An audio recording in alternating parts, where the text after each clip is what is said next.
Hello, good afternoon. Ashwini. Hello. Good afternoon, ma'am. Good afternoon.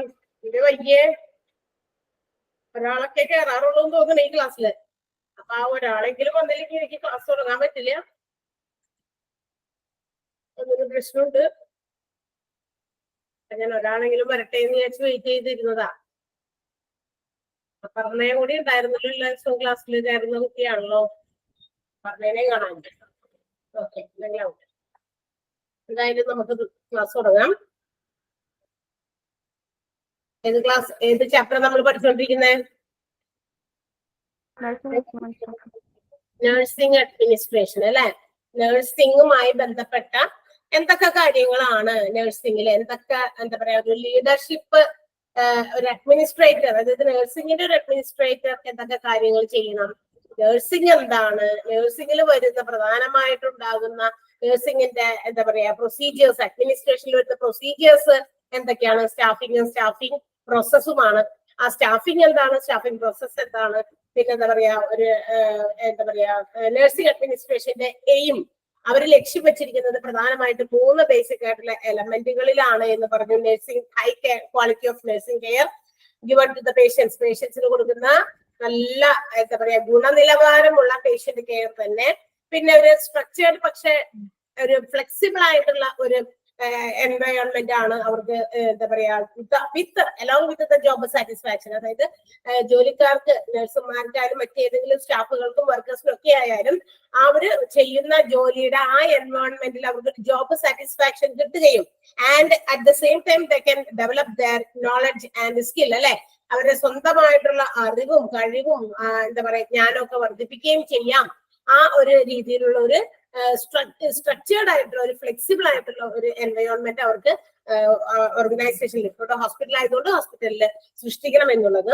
പിന്നെ managing process എന്ന് പറയുന്നത്, management process എന്ന് പറയുന്നത് ഒരു എഫിഷ്യന്റ് ആൻഡ് ഇഫക്റ്റീവ് ആയിട്ടുള്ള ഒരു പാറ്റേണിലാണ് എന്താ പറയാ നഴ്സിംഗ് കെയർ സർവീസസ് കൊടുക്കേണ്ടത്. ആൻഡ് ഓൾസോ ഇതിനെ in an economical manner or in a frugal manner എന്നാണ് പറയുന്നത് അല്ലെ. ഒരു മിതമായ രീതിയിൽ ആ ഒരു എന്താ പറയാ രീതിയിലായിരിക്കണം നമ്മൾ അവിടെ കൊടുക്കുന്നത്, എഫിഷ്യന്റ് ആൻഡ് ഇഫക്റ്റീവ് ആയിട്ടുള്ള നഴ്സിംഗ് കെയർ പ്രൊവൈഡ് ചെയ്യുന്നത്. ഇത് അതിന്റെ എയിമുകളാണ്, അതിന്റെ ബേസിക് എലമെന്റ്സ്. പിന്നെ നമ്മൾ പറഞ്ഞത് ഇമ്പോർട്ടന്റ് എലമെന്റ്സ് ഓഫ് സ്റ്റാഫിംഗ്. സ്റ്റാഫിങ്ങിന് പ്രധാനമായിട്ട് 3 എലമെന്റുകളാണ്. 3 എന്ന് പറയുമ്പോൾ 2 ഒരുമിച്ച് ഒരെണ്ണത്തിലാണ് പറഞ്ഞേക്കണേ. Quantity and quality of staffing nurse അല്ലെങ്കിൽ നഴ്സിംഗ് സ്റ്റാഫ്. ഇത് നഴ്സിംഗ് സ്റ്റാഫിന്റെ ക്വാണ്ടിറ്റിയും ക്വാളിറ്റിയും, പിന്നെ പരമാവധി അവരെ ഉപയോഗപ്പെടുത്തുക എന്നുള്ളത്. അതായത് നമുക്ക് ക്വാളിഫൈഡ് ആയിട്ടുള്ള നല്ല നഴ്സസിനെ കിട്ടിക്കഴിഞ്ഞാൽ അവരെ എങ്ങനെ നമുക്ക് മാക്സിമം യൂട്ടിലൈസ് ചെയ്യാം, അതിനെയാണ് യൂട്ടിലൈസേഷൻ എന്ന് പറയുന്നതും അതിന്റെ നഴ്സിംഗിന്റെ ഒരു ബേസിക് ആയിട്ടുള്ള എലമെന്റ് ആണെന്ന് പറഞ്ഞു. പിന്നെ സിസ്റ്റം ഓഫ് സ്റ്റാഫിംഗ് എന്ന് പറയുന്ന പ്രൊസീജിയർ എങ്ങനെയാണ് നടക്കുന്നത് പറഞ്ഞു. ആദ്യം തന്നെ എങ്ങനെയാ ഒരു എന്താ പറയാ സ്റ്റാഫിംഗ് എങ്ങനെയാണ് നടത്തുന്നത്. സ്റ്റാഫിംഗ് നടത്തുന്ന സമയത്ത് നമ്മൾ ശ്രദ്ധിക്കേണ്ട കുറച്ച് കാര്യങ്ങളുണ്ട് അല്ലെ. എത്രത്തോളം നഴ്സിംഗ് കെയർ ആണ് should be provided from each day, അതായത് ഓരോ ദിവസവും ഡേ ടു ഡേ അഫയേഴ്സിലും ഏതൊക്കെ തരത്തിലുള്ള എങ്ങനെയുള്ള നഴ്സിംഗ് കെയർ ആണ് പ്രൊവൈഡ് ചെയ്യേണ്ടത്. അവരുടെ ഷിഫ്റ്റില് നഴ്സുമാർ അവരുടെ ഷിഫ്റ്റിൽ എത്ര സമയം ജോലി ചെയ്യുന്നു എന്നുള്ളതനുസരിച്ച് എങ്ങനെയുള്ള കെയറിംഗ് ആണ് കൊടുക്കേണ്ടത് എന്നുള്ളത് ആദ്യം തന്നെ റെക്കഗ്നൈസ് ചെയ്യണം. അതിനുശേഷം അപ്പൊ ഈ സ്റ്റാഫിംഗ് ഡിപ്പെൻഡ് ചെയ്യുന്നത് പ്രധാനമായിട്ടും കുറച്ച് കാര്യങ്ങളിലാണ്. ഒന്ന്, കപ്പാസിറ്റി ഓഫ് ദ ഹോസ്പിറ്റലിന്റെ കപ്പാസിറ്റിയുടെ അടിസ്ഥാനത്തിൽ സ്റ്റാഫിംഗ് നടത്തണം. പിന്നെ അവിടെ കൊടുക്കുന്ന സ്റ്റാൻഡേർഡ്സ് പ്രൊവൈഡ്, അവർക്ക് കൊടുക്കുന്ന നിലവാരങ്ങൾ അതിന്റെ രീതിയിൽ വേണം. പിന്നെ നമ്പർ ഓഫ് ബെഡ്സ്, അവിടെയുള്ള ബെഡുകളുടെ എണ്ണത്തിന്റെ അടിസ്ഥാനത്തിൽ, പിന്നെ അവർ പ്രൊവൈഡ് ചെയ്യുന്ന ഡിഫറെന്റ് ടൈപ്സ് ഓഫ് ട്രീറ്റ്മെന്റിന്റെ അടിസ്ഥാനത്തിൽ, ഇതിന്റെയൊക്കെ ബേസിസിലാണ് ഒരു സ്റ്റാഫിംഗ് എന്ന് പറയുന്ന പ്രൊസീജിയർ എന്ത് ചെയ്യുന്നത്, ഡിപ്പെൻഡ് ചെയ്യുന്നത്, അല്ലെങ്കിൽ അത് റിലേ ചെയ്യുക, മീൻസ് ഡിപ്പെൻഡ് ചെയ്യുക എന്നർത്ഥം. പിന്നെ അത് പറഞ്ഞു. പിന്നെ എത്ര തരത്തിലുള്ള എന്താ പറയാ നമ്മൾ പേഷ്യന്റിന് നഴ്സിംഗ് എന്ന് പറയുന്ന ഒരു പ്രോസസ് അല്ലെങ്കിൽ നഴ്സിനെ അപ്പോയിന്റ് ചെയ്യുന്ന സമയത്ത് നമ്മൾ കുറച്ച് എന്താ പറയാ കാര്യങ്ങൾ ശ്രദ്ധിക്കണം. ഏതൊക്കെ രീതിയിലുള്ള കാര്യങ്ങളാണ് നമ്മൾ നഴ്സിംഗ് അല്ലെങ്കിൽ സ്റ്റാഫിംഗ് നടത്തുമ്പോൾ ശ്രദ്ധിക്കേണ്ടത്. ഒന്ന്, they have to calculate the total number of patients to be cared. ഒരു ഹോസ്പിറ്റലിൽ എത്രത്തോളം മൊത്തം പേഷ്യൻസ് കെയർ ചെയ്യപ്പെടാനുണ്ട് അതിന്റെ അടിസ്ഥാനത്തിലും, അത് മാത്രം പോരാന്ന് പറയുന്നത്. പിന്നെ അവർ കൊടുക്കുന്ന കെയറിന്റെ പ്രൊപ്പോർഷന്റെ അടിസ്ഥാനം, ഏത് രീതിയിലുള്ള കെയർ, ഏത് അനുപാതത്തിലുള്ള കെയറിംഗ് ആണ് കൊടുക്കേണ്ടത്. അതിന്റെ അടിസ്ഥാനത്തിൽ നൽകപ്പെടുന്ന കെയറിങ്ങിന്റെ ഒരു ഇതിന്റെ ഡിഫറൻഷിയേറ്റ് ചെയ്യാൻ വേണ്ടിയിട്ട് അവർ കുറച്ച് കെയറിങ്ങിന്റെ സ്പെഷ്യൽ പേരുകൾ പറഞ്ഞിട്ടുണ്ട്. ഒന്ന് ഫുൾ കെയർ, പിന്നെ self care, minimal care, intensive care. അങ്ങനെ 4 തരത്തിലുള്ള കെയറുകളാണ്. ഏതൊക്കെയാണ്? സെൽഫ് കെയർ, സ്വന്തമായിട്ട് അവരെല്ലാം സ്വന്തം കാര്യങ്ങളൊക്കെ സ്വന്തം തന്നെ ചെയ്തോളും. ബാക്കി എക്സ്ട്രാ വരുന്ന ട്രീറ്റ്മെന്റുമായി ബന്ധപ്പെട്ട കാര്യങ്ങൾക്ക് മാത്രമേ നഴ്സുമാർ ഇടപെടേണ്ടതുള്ളൂ എങ്കിൽ അതിനെയാണ് സെൽഫ് കെയർ. പിന്നെ മിനിമൽ കെയർ, ഒരു നേരിയ തോതിലുള്ള കെയറിംഗ് നമുക്ക് ഇടയ്ക്കിടയ്ക്ക് വന്ന് അന്വേഷിക്കണം. 3 പേരോ 4 പേരോ ഒക്കെ വന്നിട്ട് പേഷ്യൻസിന്റെ കാര്യങ്ങളൊക്കെ അറിയണം, അതിനെ കുറിച്ചിട്ടുള്ള. അതാണെങ്കിൽ അങ്ങനെയാണെങ്കിൽ മിനിമൽ കെയർ ആണ്. ഫുൾ കെയർ എന്ന് പറഞ്ഞാൽ പേഷ്യന്റിന്റെ അടുത്ത് മാറാതെ തന്നെ നിന്ന് ചിലപ്പോൾ സൂക്ഷിക്കേണ്ടി വരും. ഇന്റൻസീവ് കെയർ എന്ന് പറയുമ്പോൾ അതിനകത്ത് എല്ലാം പെടും. പേഷ്യന്റിന്റെ അടുത്ത് മൂവ് ചെയ്യാൻ പാടില്ല എന്ന് മാത്രമല്ല, അവരെ തിരിച്ചു കിടത്തുക, മടിച്ചു കിടത്തുക, ഭക്ഷണം കൊടുക്കുക, മെഡിക്കേഷൻസ് കൃത്യസമയങ്ങളിൽ പ്രൊവൈഡ് ചെയ്യുക, ഈ പറയുന്ന എല്ലാം തന്നെ. അപ്പൊ ആ കെയറിങ് എങ്ങനെ കൊടുക്കുന്നു ആ പ്രൊപ്പോർഷൻ അനുസരിച്ചിട്ട് വേണം എന്ത് ചെയ്യാൻ സ്റ്റാഫിംഗ് അപ്പോയിന്റ്മെന്റ് നടത്താനായിട്ട്. ഇപ്പൊ 2 കാര്യങ്ങളാണ് സ്റ്റാഫിംഗ് നടത്തുമ്പോൾ ശ്രദ്ധിക്കേണ്ടത്. ഒന്ന്, total number of patients to be cared, എത്രത്തോളം പേഷ്യൻസിനെ കെയർ ചെയ്യാനുണ്ട് എന്നുള്ളതും. And the second one is the proportion in which the care is to be given, എങ്ങനെയുള്ള കെയറിംഗ് ആണ് കൊടുക്കേണ്ടത് എന്നുള്ളതിന്റെ അനുപാതത്തിലും. ആ കെയറുകളെയാണ് ഇവിടെ 4ആയി തരംതിരിച്ചിരിക്കുന്നത്: self care, minimal care, full care and intensive care എന്ന് പറയുന്നത്. പിന്നെ നമ്മൾ പേഷ്യന്റിന്റെ അടിസ്ഥാനത്തിൽ പേഷ്യൻസിന് കൊടുക്കുന്ന കെയറിങ്ങിന്റെ അടിസ്ഥാനത്തിൽ കെയറിങ്ങിനെ 2 ടൈപ്സ് ആയിട്ടാണ് ഡിവൈഡ് ചെയ്തിരിക്കുന്നത്. ബ്രോഡ്ലി അത് 2ആയിട്ടാണ് തരംതിരിച്ചിരിക്കുന്നത്. ഒന്ന് ഡയറക്റ്റ് കെയറും ഒന്ന് ഇൻഡയറക്റ്റ് കെയറും. ഡയറക്റ്റ് കെയർ എന്ന് പറയുമ്പോൾ നമ്മൾ പറഞ്ഞു പേഷ്യന്റിന്റെ അടുത്തുനിന്ന് തന്നെ അവരുടെ ഒപ്പം തന്നെ നിന്നുകൊണ്ട് പേഷ്യന്റിന്റെ പ്രസൻസിൽ നിന്നുകൊണ്ട് കൊടുക്കുന്ന കെയറിങ്ങുകളാണ്. അത് ഏതൊക്കെയാണ് എന്ന് പറഞ്ഞു. അപ്പൊ ഫിസിക്കൽ ആയിട്ടുള്ള ഹെൽപ്പ് കൊടുക്കേണ്ടി വരും, സൈക്കോളജിക്കൽ ആയിട്ടുള്ള ഹെൽപ്പ് കൊടുക്കേണ്ടി വരും. അപ്പൊ 2 രീതിയിലും ഹെൽപ്പ് കൊടുത്തുകൊണ്ട് പേഷ്യന്റിന്റെ അടുത്ത് നിന്ന് മാറാതെ കൊടുക്കുന്ന കെയറിങ്ങിനെയാണ് നമ്മൾ ഡയറക്റ്റ് കെയർ എന്ന് പറഞ്ഞു. ഡയറക്റ്റ് കെയറിൽ എന്തൊക്കെയാണ് വരുന്നതെന്ന് ആ പോയിന്റ്സുകൾ നോട്ട് ചെയ്ത് വെക്കണം, നിർബന്ധമാണ്. ഫീഡിങ്, ട്രീറ്റ്മെന്റ്, മൊബിലിറ്റി, മെഡിക്കേഷൻ, പിന്നെ എന്താണ് പറയാ, മോസ്റ്റ്ലി ഇത് ഡിപ്പെൻഡ്സ് അപ്പോൺ ദ പേഷ്യന്റ്. അതായത് അവിടെ ആ പേഷ്യന്റിനെ ഡിപ്പെൻഡ് ചെയ്തായിരിക്കും ഓരോ കാര്യങ്ങളും എന്ത് ചെയ്യേണ്ടത്. പേഷ്യന്റ് അവകാശപ്പെടുന്ന അല്ലെങ്കിൽ ആവശ്യപ്പെടുന്ന എല്ലാ കാര്യങ്ങളും അവിടെ ഡയറക്റ്റ് കെയറിൽ നിന്നുകൊണ്ട് തന്നെ നഴ്സസ് പ്രൊവൈഡ് ചെയ്യണം എന്നാണ് പറയുന്നത്. ഇനി ഇൻഡയറക്റ്റ് കെയർ എന്ന് പറയുന്നത് നമ്മൾ പറഞ്ഞു it's undertaken on behalf of the patient but removed from the presence of the patient. ഈ പേഷ്യന്റിന്റെ അടുത്ത് വേണമെന്നില്ല, പേഷ്യന്റിന് വേണ്ടി ചെയ്യുന്നതാണ്. പക്ഷെ എങ്കിലും അയാളുടെ അടുത്ത് ആ പ്രസൻസിൽ നിൽക്കണം നിർബന്ധമൊന്നുമില്ല. കുറച്ച് ഫാർ അവേ നിന്നുകൊണ്ട് ഈ പേഷ്യന്റിന് വേണ്ടി കാര്യങ്ങൾ ചെയ്യാം. അയാൾക്ക് വേണ്ട എക്യുപ്മെന്റ്സുകൾ എത്തിച്ചു കൊടുക്കുക, പിന്നെ എന്താ പറയാ, അയാൾക്ക് എന്തെങ്കിലും ഹെൽത്തുമായിട്ട് ബന്ധപ്പെട്ട അഡ്വൈസുകൾ കൊടുക്കുകയാണെങ്കിൽ അത് കൊടുക്കുക. പേഷ്യന്റിനെ സംബന്ധിക്കുന്ന താൻ കെയറിങ് കൊടുക്കുന്ന ആ പേഷ്യന്റിനെ സംബന്ധിക്കുന്ന റിപ്പോർട്ടുകളോ അല്ലെങ്കിൽ റെക്കോർഡുകളോ ഒക്കെ തയ്യാറാക്കാനും ഒക്കെ, മാത്രമല്ല ഡിസ്ചാർജ് പ്ലാനുകൾ തയ്യാറാക്കുക, ഇങ്ങനെയുള്ള കാര്യങ്ങളാണ് ഇൻഡയറക്റ്റ് കെയറിൽ വരിക. ഇത്രയും പറഞ്ഞു. പിന്നെ ഒരു ചെറിയ ടോപ്പിക് കൂടി നമ്മൾ പറഞ്ഞു, സ്റ്റാഫ് ഡെവലപ്മെന്റ് അല്ലെ. സ്റ്റാഫ് ഡെവലപ്മെന്റ് എന്ന് പറഞ്ഞാൽ എന്താ? നമ്മൾ നിയമിച്ചിരിക്കുന്ന സ്റ്റാഫുകൾ എന്താണ് പറയാ, ഡെവലപ്ഡ് ആകുക. എങ്ങനെയാണ് സ്റ്റാഫ് ഡെവലപ്മെന്റ് സാധ്യമാകുക എന്ന് പറഞ്ഞു. പ്രധാനമായിട്ടും staff development is directed towards 2 കാര്യങ്ങളാണ്. ഒന്ന് പേഴ്സണൽ ഡെവലപ്മെന്റും മറ്റൊന്ന് പ്രൊഫഷണൽ ഗ്രോത്തും അല്ലെ. അതായത് വ്യക്തിപരമായിട്ട് ഇപ്പൊ ഞാനൊരു സ്ഥാപനത്തിൽ ജോലി ചെയ്യാനായിട്ട് നിയമിക്കപ്പെടുമ്പോൾ എന്റെ വ്യക്തിപരമായിട്ടുള്ള എന്റെ ആവശ്യങ്ങൾ അല്ലെങ്കിൽ ഡെവലപ്മെന്റ് എനിക്ക് ഉണ്ടാക്കാൻ സാധിക്കും അല്ലെ. വ്യക്തിപരമായിട്ട് ഒരു പേഴ്സണലായിട്ട് ഞാൻ പുറത്ത് ആളുകളുടെ മുമ്പിൽ ഞാൻ ഇന്ന ഒരു ജോലി ചെയ്യുന്നു എന്നുള്ളത് നമുക്ക് അഭിമാനത്തോടെ, അത് നമ്മുടെ പേഴ്സണൽ എന്താ പറയാ ഇതിനെയാണ്, നമ്മുടെ കരിയറിനെയാണ് എന്ത് ചെയ്യുക, ഡെവലപ്പ് ചെയ്യുക. അല്ലെങ്കിൽ പേഴ്സണൽ ആയിട്ടുള്ള കരിയർ മാറാനും ഒക്കെ ഒരു സാധ്യതയുള്ള കാര്യമാണ് ഏതെങ്കിലും ഒരു പ്രൊഫഷനിൽ നമ്മൾ ആകുന്ന സമയത്ത്. അപ്പൊ മാത്രമല്ല പിന്നെന്തുവാണ് നമ്മളുടെ പ്രൊഫഷണൽ ഗ്രോത്ത്. നമ്മൾ പഠിച്ച കാര്യങ്ങൾ അല്ലെങ്കിൽ നമ്മൾ എന്ത് പ്രൊഫഷനാണോ ചെയ്യുന്നത് ആ പ്രൊഫഷനിൽ നമ്മൾ ചെയ്തുകൊണ്ടിരിക്കുന്നതിൽ ഒന്നുകൂടി പടിപടിയായിട്ട് ഉയരാൻ സാധിക്കും അല്ലെ. ഗ്രോത്ത് വരും. എങ്ങനെയാ? പ്രാക്ടീസ് മേക്സ് മാൻ പെർഫെക്റ്റ് എന്ന് നമ്മൾ കേട്ടിട്ടുണ്ട് അല്ലെ. നമ്മൾ ഇപ്പൊ ഒരു ടീച്ചിങ് നടത്തിക്കൊണ്ടിരിക്കുന്നു, ഇത് ഞാൻ വീണ്ടും ചെയ്യുമ്പോൾ എന്ത് പറ്റും? I will become specialised in that particular job അല്ലെ. ഞാൻ ആ ഒരു ജോബില് വളരെയധികം സ്പെഷ്യലൈസ്ഡ് ആകുന്നു. അങ്ങനെയാണ്. അല്ലാതെ ഇപ്പൊ ബിഎഡോ അല്ലെങ്കിൽ മറ്റേതെങ്കിലും ടീച്ചിങ് ക്വാളിഫിക്കേഷനോ കഴിഞ്ഞിട്ട് ഓടി വന്ന് എന്താ പറയാ നമ്മളോട് ഒരു ക്ലാസ് എന്താ പറയാ വളരെ എഫിഷ്യന്റ് ആയിട്ട് ആ ടീച്ചറിൽ നിന്ന് നമ്മളൊന്നും അധികം പ്രതീക്ഷിക്കരുത്. നമ്മുടെ സ്കൂളുകളിലൊക്കെ എന്താ പറയാ ട്രെയിനിങ് ടീച്ചേഴ്സ് വരാറുണ്ട്. അവരും അവിടെ ഉണ്ടായിരുന്ന നേരത്തെ ഉള്ള ടീച്ചേഴ്സ് ഒരുപാട് എക്സ്പീരിയൻസ്, ഒത്തിരി 10-20 വർഷമൊക്കെ എക്സ്പീരിയൻസ് ഉള്ളവരും അതുപോലെ തന്നെ അവരവരുടെ കഴിവുകൾ തെളിയിച്ചിട്ടുള്ളവരുമായിട്ട് കമ്പയർ ചെയ്യാൻ പാടില്ല. കാരണം മറ്റവരിങ്ങനെ പുറത്തേക്ക് ഇപ്പൊ ഫ്രഷ് ആയിട്ട് ഇറങ്ങിയിട്ടേ ഉള്ളൂ. അവർ ഇങ്ങനെ ചെയ്ത് അല്ലെങ്കിൽ കുട്ടികളെ ഫേസ് ചെയ്തും അവരുടെ മുമ്പിൽ കാര്യങ്ങൾ അവതരിപ്പിച്ചും അവർക്ക് ക്ലാസ്സുകൾ കൊടുത്തും അവർ എഫിഷ്യന്റ് ആകും. നമ്മൾ ഒരു കാര്യം എന്തെങ്കിലും കുറെ പ്രാവശ്യം ചെയ്തുകൊണ്ടിരിക്കുമ്പോൾ നമുക്കത് പറ്റില്ലേ. ഇപ്പൊ ആദ്യം തന്നെ ഒരു സൂചിയും നൂലും എടുത്തിട്ട് കുറക്കാനായിട്ട് തന്നു കഴിഞ്ഞാൽ നമ്മൾ ആദ്യമായിട്ടാണ് അത് ചെയ്യുന്നതെങ്കിൽ എളുപ്പം വരില്ല. പക്ഷെ നമ്മൾ ചെയ്ത് ചെയ്ത് പിന്നെ നമുക്ക് സ്പീഡ് ആകും, എളുപ്പത്തിൽ ചെയ്യാം. എന്ത് കാര്യവും അങ്ങനെ തന്നെയാണ്. നമ്മൾ ആദ്യം ചെയ്യുമ്പോൾ അതിന് ഫോൾട്ട് ഉണ്ടാകും, അതിൽ ഡിഫക്റ്റുകൾ ഉണ്ടാകും, മറ്റു കാര്യങ്ങളെല്ലാം ഉണ്ടാകും. പക്ഷെ അതൊക്കെ ഓവർകം ചെയ്ത് നമ്മൾ മുന്നേറും. അതില് അങ്ങനെയുള്ള സമയത്ത് ഡിഫക്റ്റ് അല്ലെങ്കിൽ ഡിഫോൾട്ട് വരുമ്പോൾ നമ്മൾ അയ്യോ എനിക്കൊണ്ട് പറ്റില്ല എന്ന് പിന്മാറി കഴിഞ്ഞാൽ they will not have any growth in their profession. അവർക്ക് അവരുടെ പ്രൊഫഷനുമായിട്ട് ഗ്രോത്ത് ഉണ്ടാവില്ല. അപ്പൊ ആ ഗ്രോത്ത് ഉണ്ടാകണമെങ്കിൽ നമ്മളത് നിരന്തരം ചെയ്തുകൊണ്ടേയിരിക്കും. അപ്പൊ സ്റ്റാഫിംഗ് ഡെവലപ്മെന്റ് എന്ന് പറയുന്നത് അതാണ്. It is directed towards to രണ്ട് കാര്യങ്ങളാണ്. ഒന്ന് പേഴ്സണൽ ഡെവലപ്മെന്റ് അല്ലെങ്കിൽ പേഴ്സണൽ PERSONA വ്യക്തിപരമായ വളർച്ച ആൻഡ് പ്രൊഫഷണൽ ഗ്രോത്ത്. ഈ രണ്ടുമാണ് എയിം ചെയ്യുന്നത്.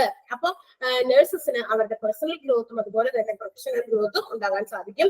പിന്നെ ഫോർ ദാറ്റ് പർപ്പസ് അങ്ങനെയുള്ള ഒരു പ്രൊഫഷണൽ ഗ്രോത്ത് കൊണ്ടുവരാൻ, പേഴ്സണൽ ഗ്രോത്ത് അല്ല പ്രൊഫഷണൽ ഗ്രോത്ത് കൊണ്ടുവരുന്നതിന് വേണ്ടിയിട്ട് അല്ലെങ്കിൽ സ്റ്റാഫ് ഡെവലപ്മെന്റിന് വേണ്ടിയിട്ട് proper training and education should be given to the nurses from time to time. അല്ലെ, സമയാസമയങ്ങളിൽ അവർക്ക് ട്രെയിനിങ്ങും എന്താ പറയാ വേണ്ടത്ര എന്താ പറയാ വിദ്യാഭ്യാസവും മറ്റു കാര്യങ്ങളും ഒക്കെ അവരുടെ പേഴ്സണൽ നോളജ് വർദ്ധിപ്പിക്കാൻ, അവരുടെ സ്കിൽസ് വർദ്ധിപ്പിക്കാൻ, അവരുടെ മെന്റാലിറ്റീസ് ഒക്കെ വർദ്ധിപ്പിച്ച് അവരുടെ ആ ഒരു ഓർഗനൈസേഷനോട് അവരുടെ ചുമതലകളൊക്കെ നിറവേറ്റി കൊണ്ടുപോകാൻ വേണ്ടിയിട്ടുള്ള ട്രെയിനിങ്ങും എഡ്യൂക്കേഷൻസ് ഒക്കെ കൊടുക്കുക എന്നുള്ളതാണ് സമയാസമയങ്ങളിൽ. അങ്ങനെയും സ്റ്റാഫ് ഡെവലപ്മെന്റ് നമുക്ക് ഉണ്ടാക്കാൻ സാധിക്കും. അപ്പോ സ്റ്റാഫ് ഡെവലപ്മെന്റിന്റെ ഒബ്ജക്റ്റീവ്സും എന്താണെന്ന് നമ്മൾ പറഞ്ഞു. പ്രധാനമായിട്ടും 4 ഒബ്ജക്റ്റീവ്സ് ആണ് സ്റ്റാഫ് ഡെവലപ്മെന്റിനുള്ളത്. ഒന്ന് എൻഹാൻസ് എംപ്ലോയി പ്രൊഡക്ടിവിറ്റി, എംപ്ലോയീസിന്റെ ഉൽപാദനക്ഷമതയെ എൻഹാൻസ് ചെയ്യുക, ഇംപ്രൂവ് ചെയ്യുക, ഡെവലപ്പ് ചെയ്യുക, വർദ്ധിപ്പിക്കുക. അതങ്ങനെയാണ് ഞാൻ നേരത്തെ പറഞ്ഞത് തന്നെയാണ് വീണ്ടും പറയുന്നത്. അതിന്റെ ആ ഒരു ഡെഫിനേഷനിൽ പറഞ്ഞ കാര്യം തന്നെയാണ് ഇവിടെ ഒരു എന്താ പറയാ ഇതായിട്ട് ഒബ്ജക്റ്റീവായിട്ട് പറഞ്ഞിരിക്കുന്നത്. എംപ്ലോയീസിന്റെ പ്രൊഡക്ടിവിറ്റി വർദ്ധിപ്പിക്കുക. ഓരോ ദിവസവും നമ്മൾ കൂടുതൽ എഫിഷ്യന്റ് ആയിട്ടാണ് നമ്മൾ ഒരു പർട്ടിക്കുലർ കാര്യം നിരന്തരം കണ്ടിന്യൂസ് ആയിട്ട് നമ്മൾ ചെയ്തുകൊണ്ടിരിക്കുമ്പോൾ നമ്മൾ അതിൽ കൂടുതൽ എഫിഷ്യന്റ് ആകുകയാണ് ചെയ്യുക. അപ്പൊ എന്തുപറ്റി നമ്മുടെ പ്രൊഡക്ടിവിറ്റി വർദ്ധിപ്പിക്കും. ഞാൻ ഇന്നലെ ഒരു പേജ് ക്ലാസ് എടുത്തുകൊള്ളുമെങ്കിൽ അടുത്ത ദിവസം എനിക്ക് 2 പേജ് എടുക്കാൻ പറ്റുമെങ്കിൽ അതെന്റെ പ്രൊഡക്ടിവിറ്റി വർദ്ധിപ്പിക്കുന്നതിന്റെ ഫലമായിട്ടാണ്. കാരണം കഴിഞ്ഞ ദിവസം അത് അത്ര പ്രിപ്പയർഡ് ആയിരുന്നില്ല. ആദ്യമായിട്ട് ക്ലാസ്സിൽ കയറുന്നു, ആ ഒരു ടീച്ചർ ആദ്യത്തെ ദിവസം ചിലപ്പോൾ ഒരു പേജ് അല്ലെങ്കിൽ ഒരു പാരഗ്രാഫ് മാത്രമേ പഠിപ്പിക്കാൻ പറ്റുള്ളൂ. കാരണം ടീച്ചർക്ക് കുട്ടികളെ ഫേസ് ചെയ്യുമ്പോണ്ടാകുന്ന ബുദ്ധിമുട്ടുകളും അത് പറഞ്ഞ് എനിക്ക് മനസ്സിലായി. പക്ഷെ ഞാനത് അവരിലേക്ക് എങ്ങനെ മനസ്സിലാക്കി കൊടുക്കും എന്നുള്ളതിന്റെ ടെൻഷൻസും അവർക്കത് ഗ്രഹിക്കുന്നുണ്ടോ എന്നുള്ള കാര്യങ്ങളും ഒക്കെ വെച്ചിട്ടാണ്. പക്ഷെ പോകെ കുട്ടികളെ നമ്മളുടെ കാര്യങ്ങളൊക്കെ നമ്മൾ പറഞ്ഞു അങ്ങോട്ടും ഇങ്ങോട്ടൊക്കെ ഇന്ററാക്ട് ചെയ്ത് അത് പഠിച്ചു കഴിയുമ്പോൾ അവരുടെ സൈക്കോളജിക്കൽ ആയിട്ടുള്ള കാര്യങ്ങൾ നമ്മൾ മനസ്സിലാക്കി അവർക്ക് ഏത് രീതിയിൽ പറഞ്ഞു കൊടുത്താലും മനസ്സിലാക്കാൻ പറ്റാതെ എനിക്ക് മനസ്സിലായി കഴിഞ്ഞാൽ അങ്ങോട്ടും ഇങ്ങോട്ടും കമ്മ്യൂണിക്കേഷൻസ് എളുപ്പമാകും, ഞാൻ അങ്ങനെ എഫിഷ്യന്റ് ആകുകയും ചെയ്യും. അല്ലെ, അതുപോലെയാണ്. അപ്പൊ നഴ്സുമാരും അങ്ങനെ തന്നെ. പിന്നെ എന്താണ് ensure safe and actual patient care bye nurses ഒക്കെ പ്രൊവൈഡ് ചെയ്യുന്ന അവരുടെ കെയറിങ് അത് എന്താ പറയാ വളരെ എന്താ പറയാ സേഫ് ആയിട്ടുള്ളതായിരിക്കണം. മാത്രമല്ല ആക്ച്വൽ ആയിട്ടുള്ളത് കൃത്യമായ രീതിയിൽ കൃത്യസമയത്ത് മരുന്നുകൾ കൊടുക്കുക, കറക്റ്റ് ആയിട്ടുള്ള കെയറിംഗ് ഒക്കെ കൊടുക്കുക എന്നുള്ളതും സ്റ്റാഫ് ഡെവലപ്മെന്റിന്റെ ഒബ്ജക്റ്റീവ് ആണെന്ന് പറഞ്ഞു. പിന്നെ സാറ്റിസ്ഫാക്ടറി ജോബ് പെർഫോമൻസ് ബൈ സ്റ്റാഫുകളൊക്കെ അവരവരുടെ ജോബുകളൊക്കെ കൃത്യമായിട്ട് എന്താ പറയാ ചെയ്യുന്നുണ്ട്, സാറ്റിസ്ഫൈഡ് ആയിട്ട് ചെയ്യുന്നുണ്ട് എന്നുള്ളത്. എന്ന് വെച്ചാൽ ഞാൻ ജോലി ചെയ്യുമ്പോൾ I have to be satisfied. എനിക്ക് തൃപ്തി വരണം. ഞാൻ ചെയ്യുന്ന ജോലി അത് പെർഫെക്റ്റ് ആയിട്ട് ഞാൻ ചെയ്യുമ്പോഴേ എനിക്ക് ഒരു തൃപ്തി വരുള്ളൂ അല്ലെ. അല്ലാതെ പകുതിക്കിട്ടൊക്കെ ചെയ്യുക അല്ലെങ്കിൽ ഞാൻ കെയർലെസ് ആയിട്ട് ചെയ്ത് കഴിഞ്ഞാൽ ഇന്നത് ചെയ്തത് ശരിയല്ല, പക്ഷെ അവർ കടത്ത് കഴിക്കുന്ന രീതിയിൽ അങ്ങനെ കൊടുക്കാൻ പാടില്ല. അപ്പൊ ജോബ് പെർഫോമൻസ് സ്റ്റാഫുകൾ കൊടുക്കുന്നത് കൃത്യമായിട്ട് എൻഷുർ ചെയ്യണം. Orient personnel towards their care objectives, അതായത് എന്താ പറയാ അവിടെ ഉള്ള ജോലിക്കാർക്ക് ഓരോ ജോലിക്കാർക്കും തൊഴിലാളികൾ, അതാണ് പേഴ്സണൽ എന്നുള്ള വാക്ക് മാറി വന്നിരിക്കുന്നത് PERSONNEL തൊഴിലാളികളാണ്, ജോലിക്കാരാണ്. അവരുടെ ഒബ്ജക്റ്റീവ്സും അവരുടെ ജോബ് ഡ്യൂട്ടീസ് മാത്രമല്ല പേഴ്സണൽ പോളിസീസും ഒക്കെ എന്താ പറയാ അറേഞ്ച് ചെയ്യുക എന്നുള്ളത്. അവർക്ക് ഓരോരുത്തരും ചെയ്യേണ്ട ജോലികളൊക്കെ അറേഞ്ച് ചെയ്യുക, അവരുടെ ഡ്യൂട്ടീസ് റെസ്പോൺസിബിലിറ്റി മറ്റെല്ലാം തന്നെ എന്താ പറയാ അവർക്ക് അറേഞ്ച് ചെയ്ത് പ്രൊവൈഡ് ചെയ്യുക എന്നുള്ളതും സ്റ്റാഫ് ഡെവലപ്മെന്റിന്റെ ഒരു ഒബ്ജക്റ്റീവ് ആണ്. അപ്പൊ ഇത്രയും വരെയാണ് നമ്മൾ കഴിഞ്ഞ ക്ലാസ്സിൽ പറഞ്ഞത്. ഒന്നുകൂടി ജസ്റ്റ് ഒന്ന് പറഞ്ഞു എന്ന് മാത്രമേ ഉള്ളൂ അല്ലെ. ഇവിടെ വരെയല്ലേ അശ്വിനി നമ്മൾ കഴിഞ്ഞ ക്ലാസ്സിൽ എടുത്തേ ഉണ്ടായിരുന്നോ? അതെ. അപ്പൊ ഇന്ന് നമ്മൾ പഠിക്കാൻ പോകുന്നത് ടൈപ്സ് ഓഫ് സ്റ്റാഫ് ഡെവലപ്മെന്റ് ആണ്. ഇത്രയും കുറച്ചുകൂടി എക്സ്ട്രാ കഴിഞ്ഞ ക്ലാസ്സിന്റെ കൂടെ എടുത്തു പറയാനുള്ള ഒരു കാരണം ഒന്നിതാണ് നമ്മൾ കഴിഞ്ഞ ക്ലാസ്സൊക്കെ ഒന്ന് റിവൈൻഡ് ചെയ്ത് വരാൻ വേണ്ടിയിട്ടും. മറ്റൊരു കാര്യം ഇന്നത്തോടുകൂടി എനിക്ക് ചിലപ്പോൾ തീർക്കാൻ പറ്റുമായിരിക്കും എന്ന് തോന്നുന്നു. കാരണം ഇന്ന് ഈ ക്ലാസ് 3:30 വരെ ഞാൻ തന്നെയാണ് എടുക്കുന്നത്. അതായത് ഇന്നലത്തെ ടീച്ചർ വന്നിട്ടില്ല, എന്നും അശ്വതി ടീച്ചർക്ക് വയ്യാണ്ടിരിക്കുകയാണ്. അപ്പൊ അതുകൊണ്ട് ഞാൻ തന്നെ കണ്ടിന്യൂ ചെയ്യാമെന്ന് വിചാരിക്കുന്നു. അപ്പൊ തീർക്കാൻ പറ്റുമെന്ന് തോന്നുന്നു. ടൈപ്സ് ഓഫ് സ്റ്റാഫ് ഡെവലപ്മെന്റ് ആണ് ഇന്ന് നമ്മൾ പഠിക്കുന്നത്. അപ്പൊ ഈ സ്റ്റാഫ് ഡെവലപ്മെന്റിന്റെ വിവിധ തരങ്ങളാണ് നമ്മൾ പഠിക്കാൻ പോകുന്നത്. ഒന്നാമത്തേത് ഇൻഡക്ഷൻ ട്രെയിനിങ്. നോട്ട് കാണിക്കാം. ഇൻഡക്ഷൻ ട്രെയിനിങ് ആണ്.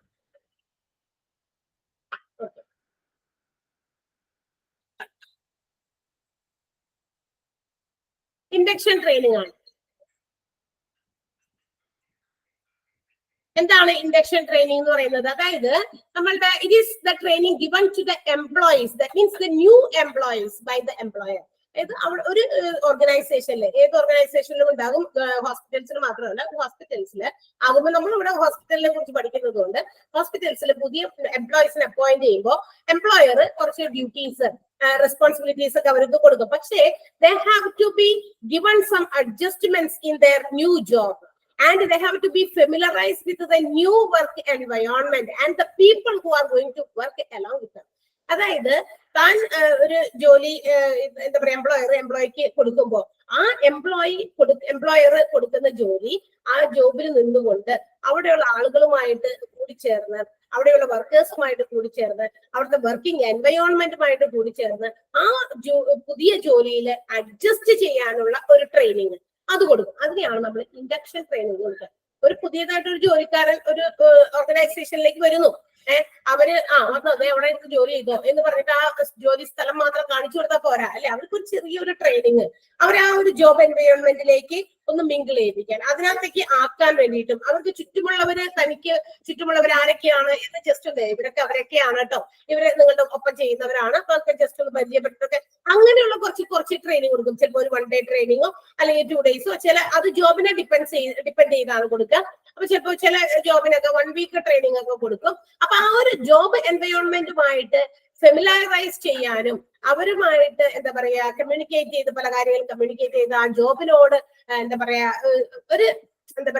ആ ഒരു ചുറ്റുപാടിൽ അവർക്ക് എങ്ങനെ അതിനകത്ത് നിൽക്കാൻ പറ്റും എന്നതിനെ കുറിച്ചുള്ള ട്രെയിനിങ്ങിനെയാണ് നമ്മൾ ഇൻഡക്ഷൻ ട്രെയിനിങ് എന്ന് വിളിക്കുക. അതുകൂടി അത് വായിച്ചു നോക്കുക. It is the training given to new employees by the employer.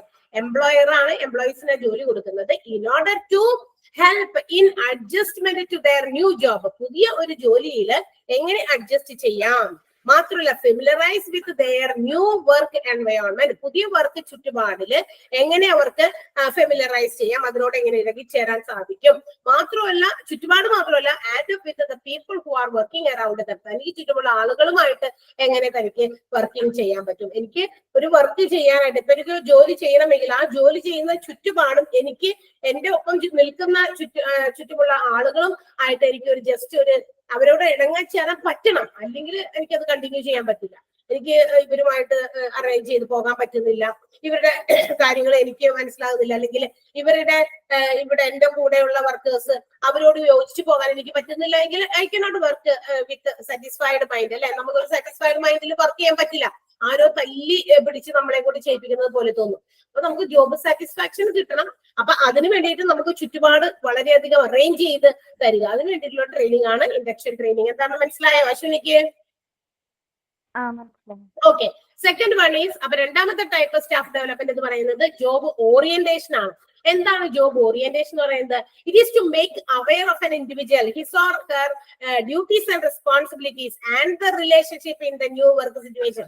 അതൊരു പുതിയ ജോലിയിൽ വരുമ്പോൾ ആ സെന്റൻസുകൾ, ആദ്യത്തെ സെന്റൻസ് എല്ലാത്തിന്റെ 4 ആദ്യത്തെ സെന്റൻസുകൾ പഠിച്ചു വെക്കണം. കാരണം അത് നമുക്ക് ക്വസ്റ്റ്യൻസ് വരാൻ സാധ്യതയുണ്ട്.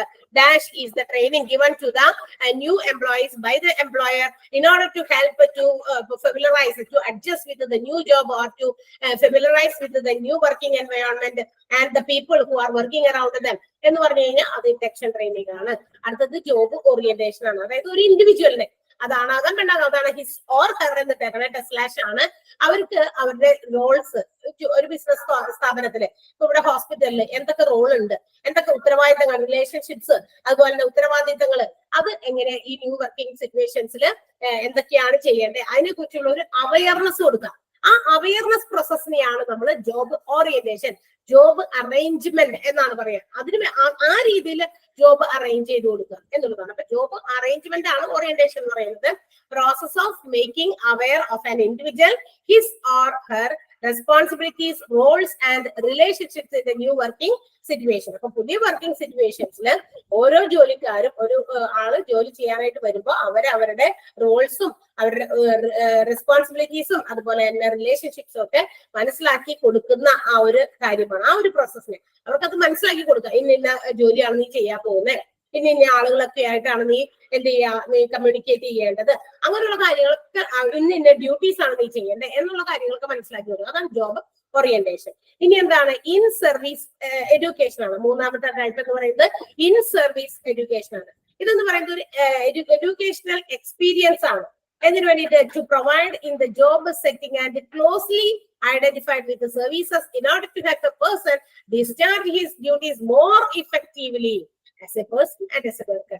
ഒരു ജോലിക്കാരൻ എന്ന നിലയിലും ഒരു വ്യക്തി എന്ന നിലയിലും ഒരു വ്യക്തിയെ കൊണ്ട് തന്റെ ചുമതലകളൊക്കെ കടപ്പാടുകളൊക്കെ കൃത്യമായിട്ട് ചെയ്ത് നിർവഹിക്കാനും അത് മനസ്സിലാക്കി കൊടുക്കാൻ, അതായത് ഞാൻ എന്ത് ജോലി ചെയ്യണം, അത് എന്തൊക്കെയാണ്, അതിനെക്കുറിച്ച് ഒരു എഡ്യൂക്കേഷണൽ പ്ലാൻ, ഒരു എന്താ പറഞ്ഞ് മനസ്സിലാക്കി കൊടുക്കുന്ന ഒരു വിദ്യാഭ്യാസ രീതിയാണ്.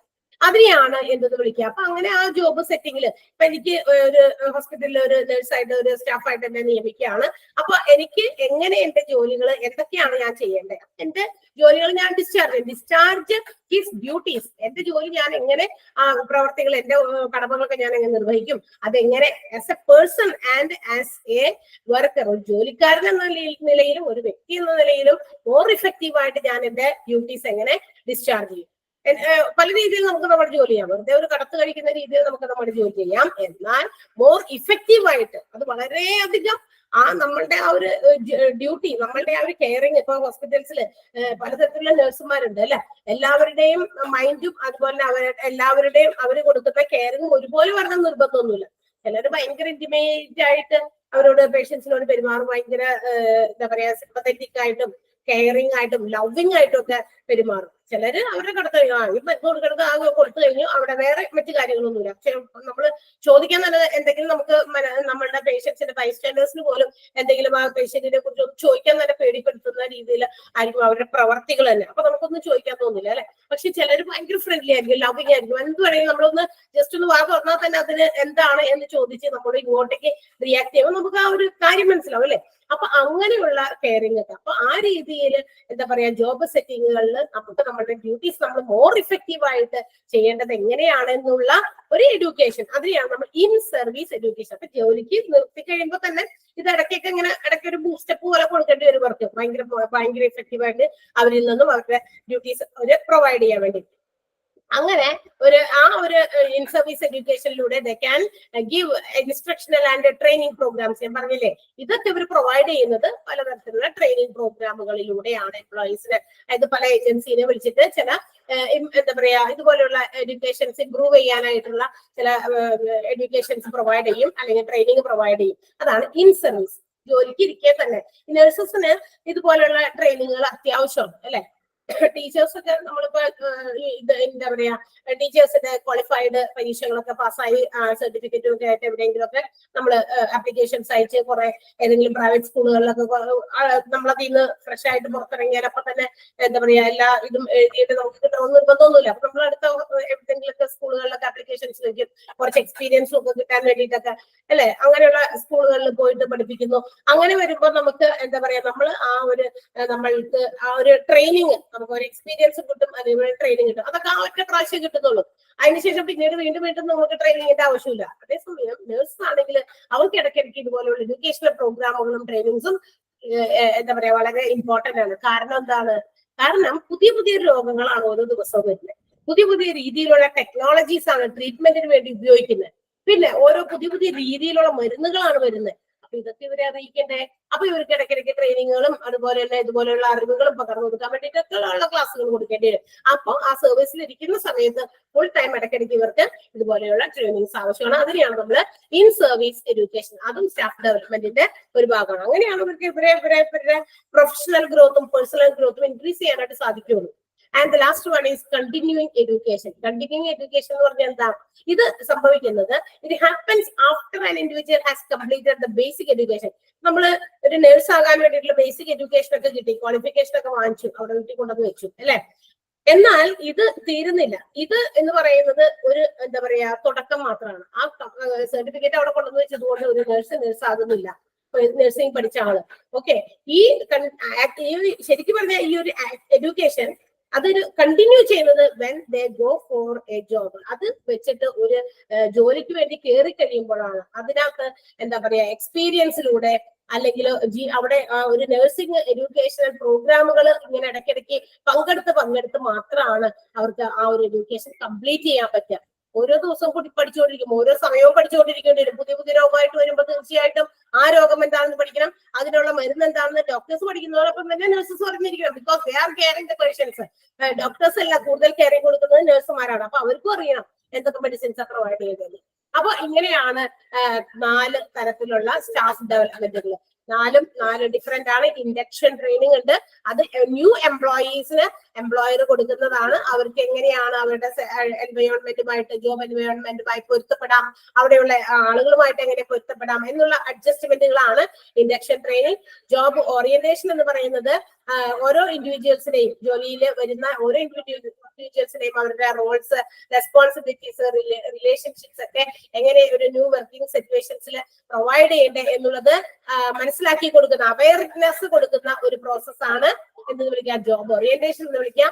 ഇൻ സർവീസ് എഡ്യൂക്കേഷൻ എന്ന് പറയുന്നത് അവർ നേരത്തെ കൂട്ടി സെറ്റ് ചെയ്ത് വെച്ചിരിക്കുന്ന ചില എഡ്യൂക്കേഷൻ പ്രോഗ്രാമുകളാണ്. എന്തിനാണ്? To help the persons to discharge their duties more effectively.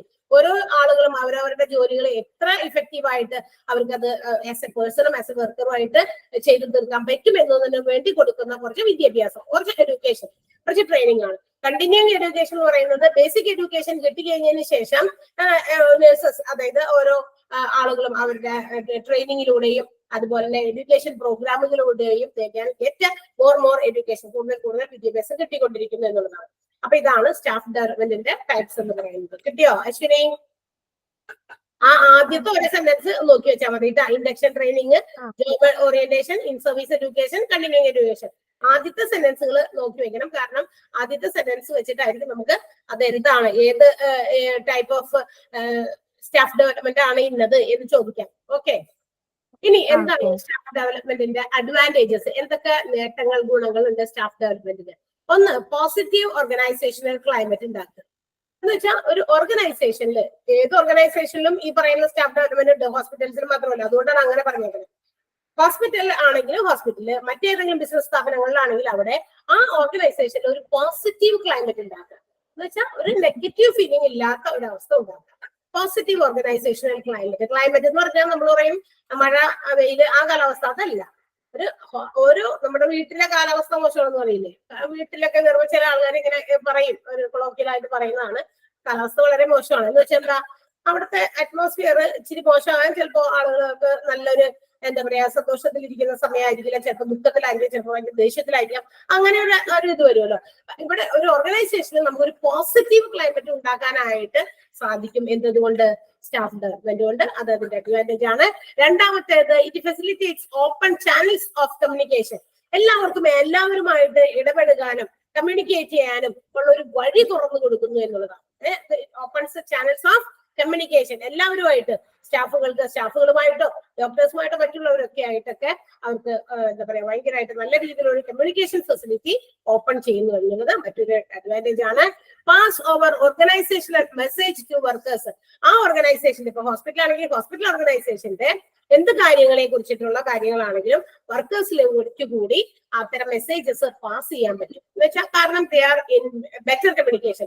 അതിന് തൊട്ടുപോലെ നമ്മൾ പറഞ്ഞു എല്ലാവരും തമ്മിൽ കമ്മ്യൂണിക്കേഷൻ ഉണ്ടെന്ന്. അപ്പൊ ആ കമ്മ്യൂണിക്കേഷനിലൂടെ നല്ല മെസ്സേജസ് എന്തെങ്കിലും വർക്കേഴ്സ് കൂടി പാസ് ചെയ്യാനുണ്ടെങ്കിൽ കൃത്യമായിട്ട് പാസ് ചെയ്യും. ഞാൻ വലിയ ടോപ്പ് ലെവലിൽ ഇരിക്കുന്ന ആളാണ്, why should I speak to workers?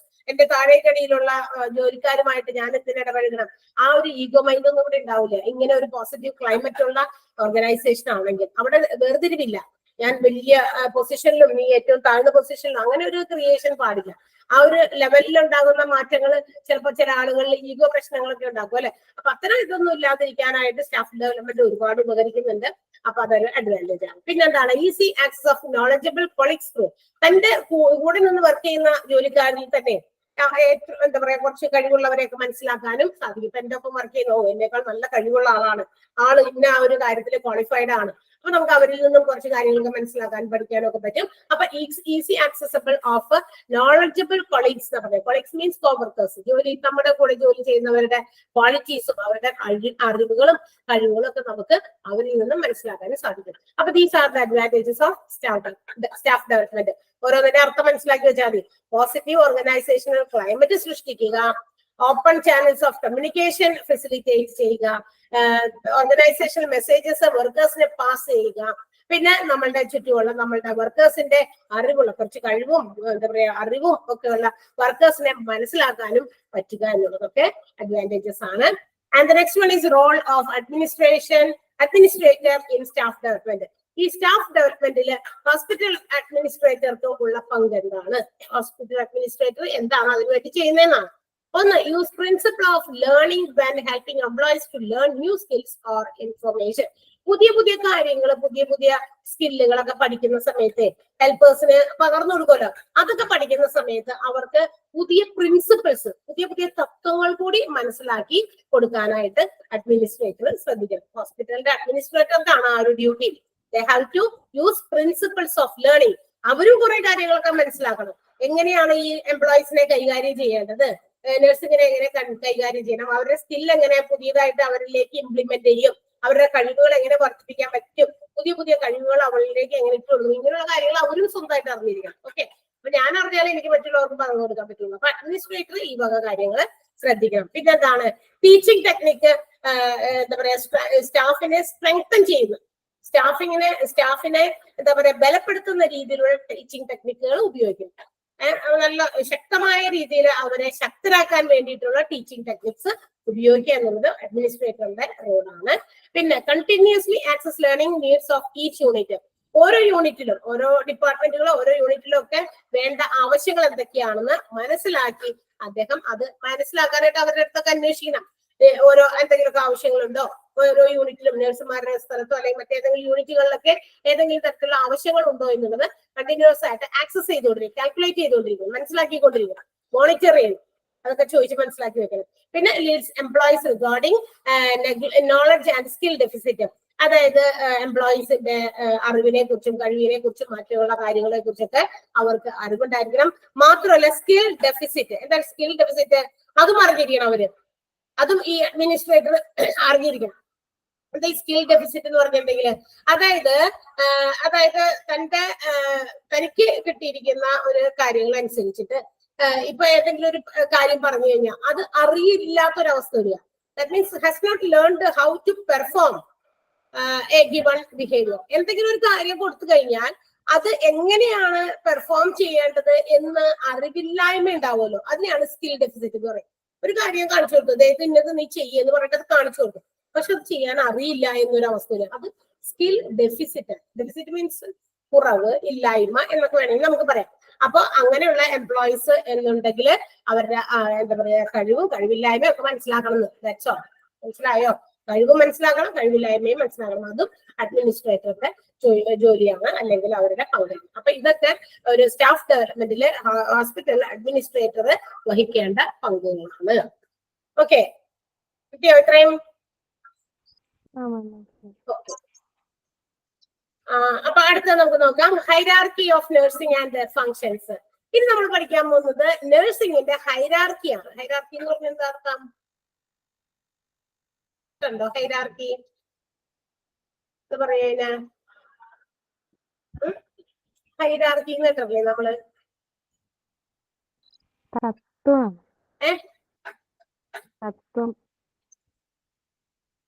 അല്ല, ഹൈറാർക്കി എന്ന് പറഞ്ഞു കഴിഞ്ഞാൽ അധികാര ശ്രേണി എന്ന് പറയാം, അല്ലെ? അധികാര ശ്രേണി, അധികാര ശൃംഖല ഒക്കെ പറയാൻ വേണമെങ്കിൽ അധികാര ശ്രേണി എന്ന് വെച്ചാൽ ഈ ഹോസ്പിറ്റലിന്റെ നഴ്സിംഗില് വരുന്ന അധികാരത്തിന്റെ ആ ഒരു ചാർട്ട്, അതെങ്ങനെയാണ് അതിന്റെ പ്രവർത്തനങ്ങൾ, അവരുടെ നഴ്സിംഗിൽ ഈ പറയുന്ന ചാർട്ട് അനുസരിച്ച് ഓരോരുത്തർക്കും ഓരോ ഫങ്ഷൻസ് ഉണ്ട്, അതെന്തൊക്കെയാണ് എന്നാണ് നമ്മൾ പഠിക്കുന്നത്. അപ്പൊ നമുക്ക് പറയാം the structure of organisation depends അല്ലെങ്കിൽ determines the employee behaviour through the effects of role, power, status, responsibility, authority and communication. ഏതൊരു ഓർഗനൈസേഷന്റെയും സ്ട്രക്ചർ ഡിറ്റർമിൻ ചെയ്യുന്നത് എംപ്ലോയീസിന്റെ ബിഹേവിയർ, അവരുടെ പെരുമാറ്റങ്ങളിലൂടെയാണ്. ആ പെരുമാറ്റങ്ങൾ എന്ന് പറയുന്നത് ഏതിന്റെ അടിസ്ഥാനത്തിലാണ്? അവരുടെ റോള്, അവരുടെ പവർ, അവരുടെ സ്റ്റേറ്റസ്, അവരുടെ റെസ്പോൺസിബിലിറ്റീസ്, അവരുടെ അധികാരം, അവരുടെ കമ്മ്യൂണിക്കേഷൻ, ഈ വക കാര്യത്തിലാണ് ഒരു ഓർഗനൈസേഷന്റെ സ്ട്രക്ചർ എംപ്ലോയീസിന്റെ ബിഹേവിയറിൽ മനസ്സിലാക്കുന്നത്.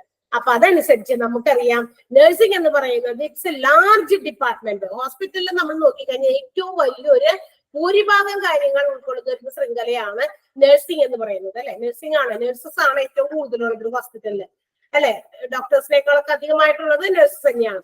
അപ്പൊ അങ്ങനെയാണെങ്കിൽ അതുകൊണ്ട് തന്നെ ഒരു ഡോക്ടേഴ്സ് മുതൽ ഈ നഴ്സസില് കിട്ടുന്ന അവരുടെ അധികാരത്തിന്റെ ആ ഒരു ശ്രേണി നമ്മൾ മനസ്സിലാക്കേണ്ടത് അത്യാവശ്യമാണ്. അപ്പൊ നമുക്ക് എങ്ങനെയാണ് ഒരു നഴ്സിംഗിനെ ക്ലാസിഫൈ ചെയ്തിരിക്കുന്നത്? അക്കോർഡിംഗ് ടു ദെയർ ഹൈറാർക്കി, അധികാര ശ്രേണിയുടെ അടിസ്ഥാനത്തിൽ നഴ്സസിനെ എങ്ങനെയാണ് ക്ലാസിഫൈ ചെയ്തിരിക്കുന്നത് എന്ന് നമുക്ക് നോക്കാം. അതൊരു ഫ്ലോ ചാർട്ടിലൂടെയാണ് നമുക്കത് അവര് തന്നിരിക്കുന്നത്. ഒരു ഫ്ലോ ചാർട്ടാണ് അതിന് വേണ്ടി തന്നേക്കണം. നോക്കിയേ, ഒരു ഫ്ലോ ചാർട്ട്. അപ്പൊ ഈ ഫ്ലോ ചാർട്ട് ഒന്ന് പഠിച്ചു വെക്കണം. കാരണം എന്താ പറയുക, ഈ ഫ്ലോ ചാർട്ട് എന്താ പറയാ, താഴെ പറയുന്ന ഫ്ലോ ചാർട്ടുകൾ ഏതാണ് ശരി എന്നൊക്കെ പറഞ്ഞിട്ടൊക്കെ ചോദിക്കാം. അപ്പൊ ഫ്ലോ ചാർട്ട് ഇങ്ങനെയാണ്. At the top of nursing, നഴ്സിംഗിന്റെ ടോപ്പ് ലെവലിൽ വരുന്നത് നഴ്സിംഗ് ഡയറക്ടർ ആണ്.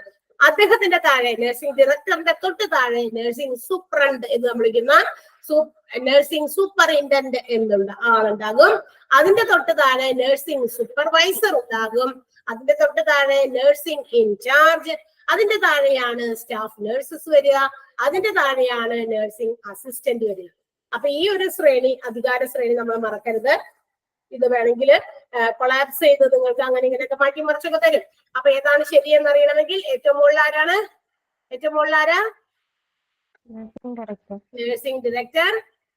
നെക്സ്റ്റ് താഴെ nursing superintendent, nursing superintendent, then nursing supervisor, nursing incharge, staff nurse and nursing assistant. അപ്പൊ ഫ്ലോ ചാർട്ട് അങ്ങനെ തന്നെ പഠിക്കണം കേട്ടോ. ഫ്ലോ ചാർട്ട് ഇമ്പോർട്ടന്റ് ആണ്. അത് തെറ്റിച്ചൊക്കെ തരും. എന്നിട്ട് അതിനകത്ത് കറക്റ്റ് ആയിട്ടുള്ളത് ചൂസ് ചെയ്യാനായിട്ട് പറയും. അപ്പൊ ഇതാണ്. അപ്പൊ അങ്ങനെയാണെങ്കിൽ ഈ ഹൈറാർക്കി അനുസരിച്ചാണ് നഴ്സിംഗില് അവരുടെ അധികാരങ്ങൾ ഇങ്ങനെ കൈമാറി കൊടുത്തിരിക്കുന്നത്. അപ്പൊ നമുക്ക് ഇനി അങ്ങനെയാണെങ്കിൽ ഓരോരുത്തർക്കും ചെയ്യേണ്ട കാര്യങ്ങൾ എന്താണെന്ന് നമുക്ക് വിശദമായി പറയണ്ടേ? നഴ്സിംഗ് ഡയറക്ടർ ഏറ്റവും ടോപ്പിലുള്ളതാണ്. അയാൾ എന്തൊക്കെ ചെയ്യണം? അതിന്റെ താഴെയാണ് നഴ്സിംഗ് സൂപ്പറിൻറ്റൻഡന്റ് വരാം. നഴ്സിംഗ് സൂപ്പറിൻറ്റൻഡന്റ് എന്തൊക്കെയാണ് ചെയ്യാൻ? സൂപ്പർവൈസർ എന്തൊക്കെ ചെയ്യുന്നു? ഇൻചാർജ് എന്തൊക്കെ ചെയ്യുന്നു? സ്റ്റാഫ് നഴ്സ് എന്ത് ചെയ്യുന്നു? നഴ്സിംഗ് അസിസ്റ്റന്റ് എന്ത് ചെയ്യുന്നു? അപ്പൊ ഓരോരുത്തരെയും കുറിച്ച് ഓരോരുത്തരുടെ ഡിഫറെന്റ് ഫങ്ഷൻസും നമുക്ക് അറിയണം. അപ്പൊ നമുക്ക് നോക്കാം. അടുത്തത് നഴ്സിംഗ് ഡയറക്ടർ എന്ന് പറയുന്ന ആള്, അതായത് who is at the top of the hierarchy. ഈ അധികാര ശ്രേണിയുടെ ഏറ്റവും മുകളിൽ തലപ്പത്തിരിക്കുന്ന ആളാണ് നഴ്സിംഗ് ഡയറക്ടർ. അദ്ദേഹത്തിന്റെ റെസ്പോൺസിബിലിറ്റീസ്, ഡ്യൂട്ടീസ് എന്തൊക്കെയാണ് എന്നൊക്കെ നമുക്ക് അറിയണം. നഴ്സിംഗ് ഡയറക്ടർ ആണ് who provides directions to the nursing staff. Nursing സ്റ്റാഫിന് മുഴുവനും വേണ്ടത്ര നിർദ്ദേശങ്ങളും മാർഗനിർദ്ദേശങ്ങളൊക്കെ പ്രൊവൈഡ് ചെയ്യുന്ന ആളാണ് നഴ്സിംഗ് ഡയറക്ടർ. നഴ്സിംഗ് ഡയറക്ടർ എന്താ ചെയ്യുന്നത്? Provides directions to the nursing staff and coordinates health care service. Health care സർവീസിനെ മുഴുവൻ